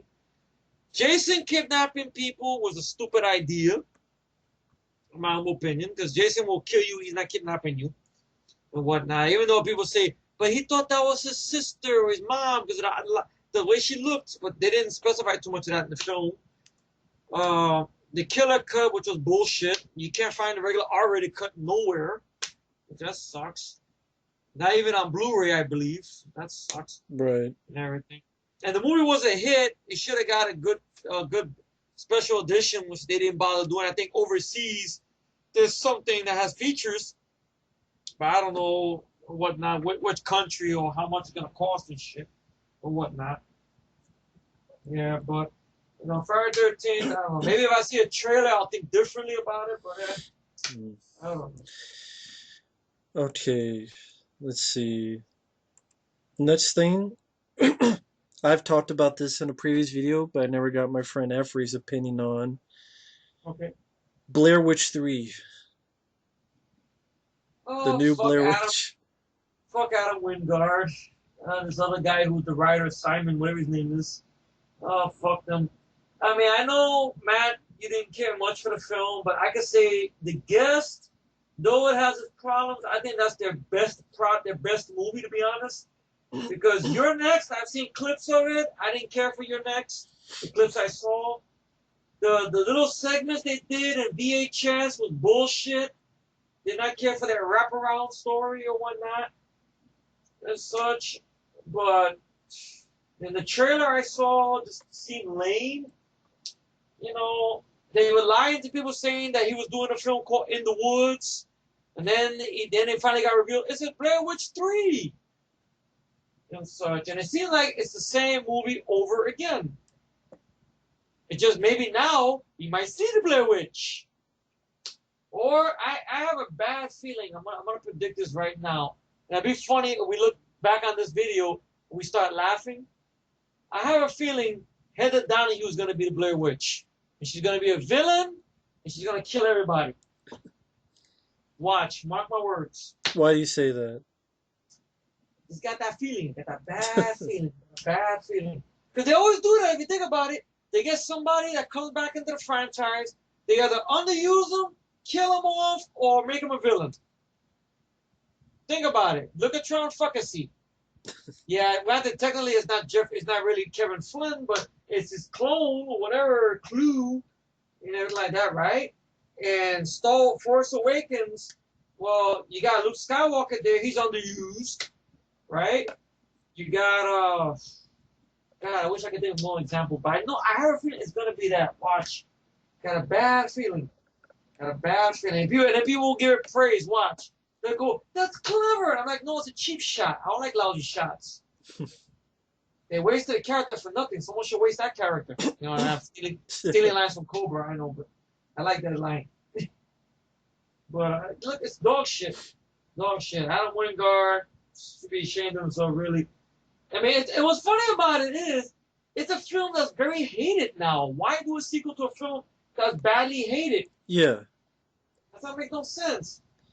Unless it's a backdoor reboot, and they're gonna try to be clever with it, and people are gonna pat it on the ass. That's what I think it is. Guaranteed, that's what it's gonna be. Watch. It's gonna be Heather Donahue. I get on the trailer. There's critics. It's the game changer, and it's the scariest movie since The Exorcist, and all this stuff. No. Which was the same line that was in the trailer to the 1999 Blair Witch. And that film's a classic. I mean, that was a time I still remember looking at I revisited our discussion we did on it. Yeah. A long time ago. It's still on my channel. Yeah. That's to me one time found footage movie that did it the best. The one time that did it the best. You do not need sequels or franchises or copycats. One time did it the best. That was it. Now this bullshit now. I don't even know if this is even found footage. If this is just a movie or what. It's found footage. Yeah, but I have a feeling, watch. Mark my words. Blair Witch is going to be Heather Donahue. Watch. I have a bad feeling. Trust me. Watch. Oh, no, Heather. I'm not Heather. I'm the Blair Witch. And then it'll fade to black. And that's it. Guaranteed. Watch. Watch. Yeah. I guarantee Adam Wingard is going to go, it's clever. No, it's not. It's cliche and it's bullshit. I like your idea for Blair Witch, man. I would love to see that into a fucking movie. Yeah. You know, with the whole thing with retribution and you know, what do you call that? Closure and all that stuff like that. All that good shit. You know? Yeah, I mean, pretty much I was thinking of Fire in the Sky, but yeah. Instead of after UFO, after whatever happened here. Yeah. Exactly. Hey, what do I know? They don't want to do that. They just want to do the same thing. Yeah, backdoor reboots. Well, this is a reboot. Because anytime, now I realize, anytime a critic says game changer, the movie's going to stink. Cabin in the Woods, game changer. Bullshit, my dick. What is it? What else they use that word game changer? Fury Road, game changer. Bullshit, my dick. The Evil Dead remake. I watched it one time. It was kind of the way you felt about Fury Road. That's the way I felt about Evil Dead remake. It was like that. You know, like that. That's how I felt about it. But I didn't think it was a game changer. Look, that movie came out. It made money. It had a bunch of practical effects and splats and everything. Did it really change anything? Were there a lot of films coming out with practical effects that went to theaters? No. No. See? Fury Road. Okay, you had this big action sequences, all this stuff like that. You see a lot of films this year so far that have a lot of practical that were box office hits like Fury Road was? No. No. They should. Yeah, I mean, you got the superhero films, okay, but away from that, I mean, really? No, nothing. You know, so it's not game changer, my culo. Fuck that. Well, not much I can say. So I'll be winding this down. Just more remakes of Stephen King's It. Producer of Saw remaking Pumpkinhead. Oh no. Uh,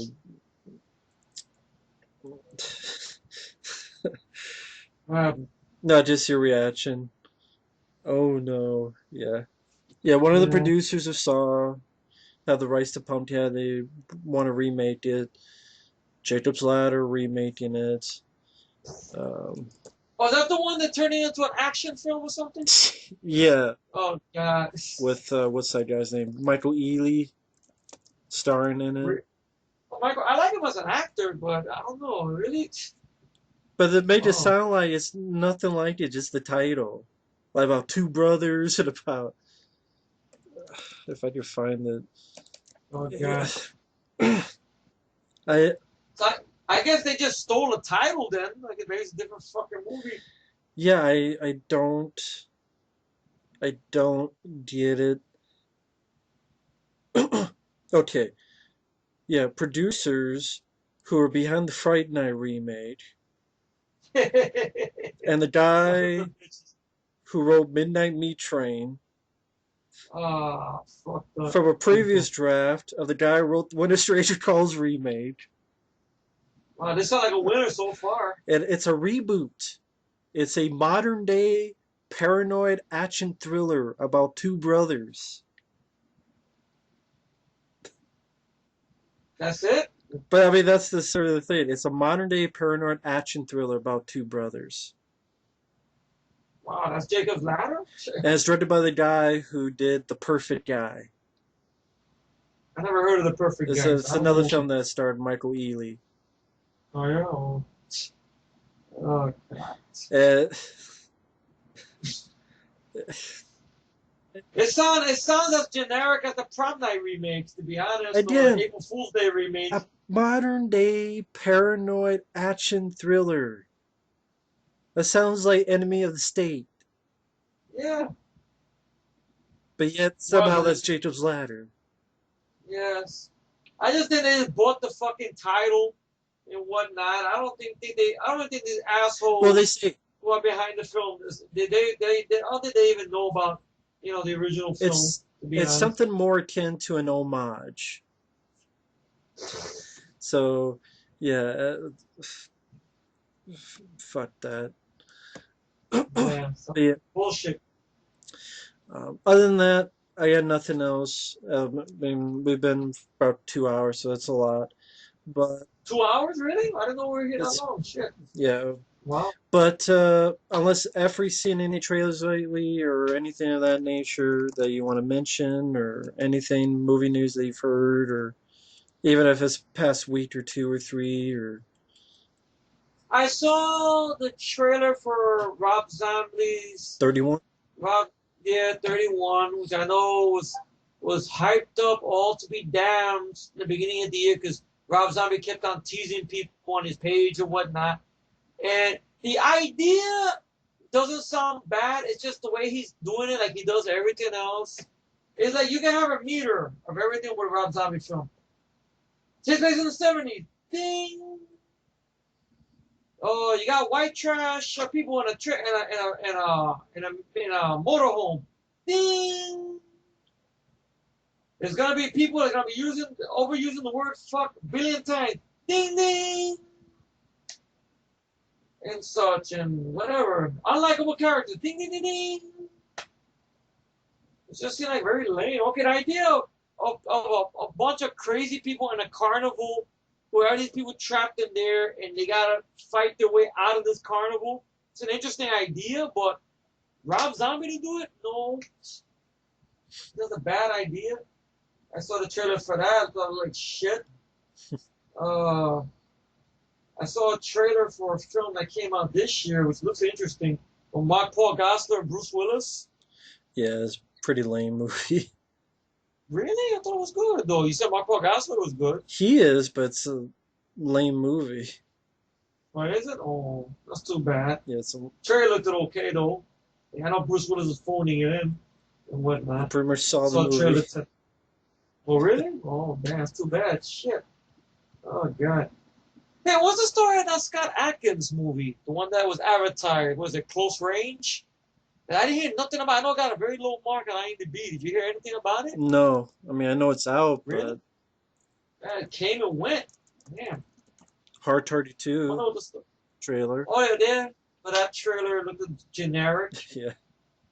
It should not have been called a Hard Target 2. It should have been just called something else. Really. I know a lot of fans down below in the comments when I seen trailer to it, they were very harsh on it. They were saying, why didn't Van Damme come back? Why didn't they just get John Woo to come back and do a new story? You know, what the fuck? You know? Bad enough Scott Adkins is Van Damme's bitch because he's in everything Van Damme is in. Now he's got to take Van Damme's franchise too? Come on.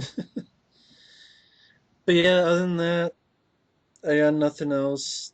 Just No, I'm out. I got nothing either. so thanks for listening, folks.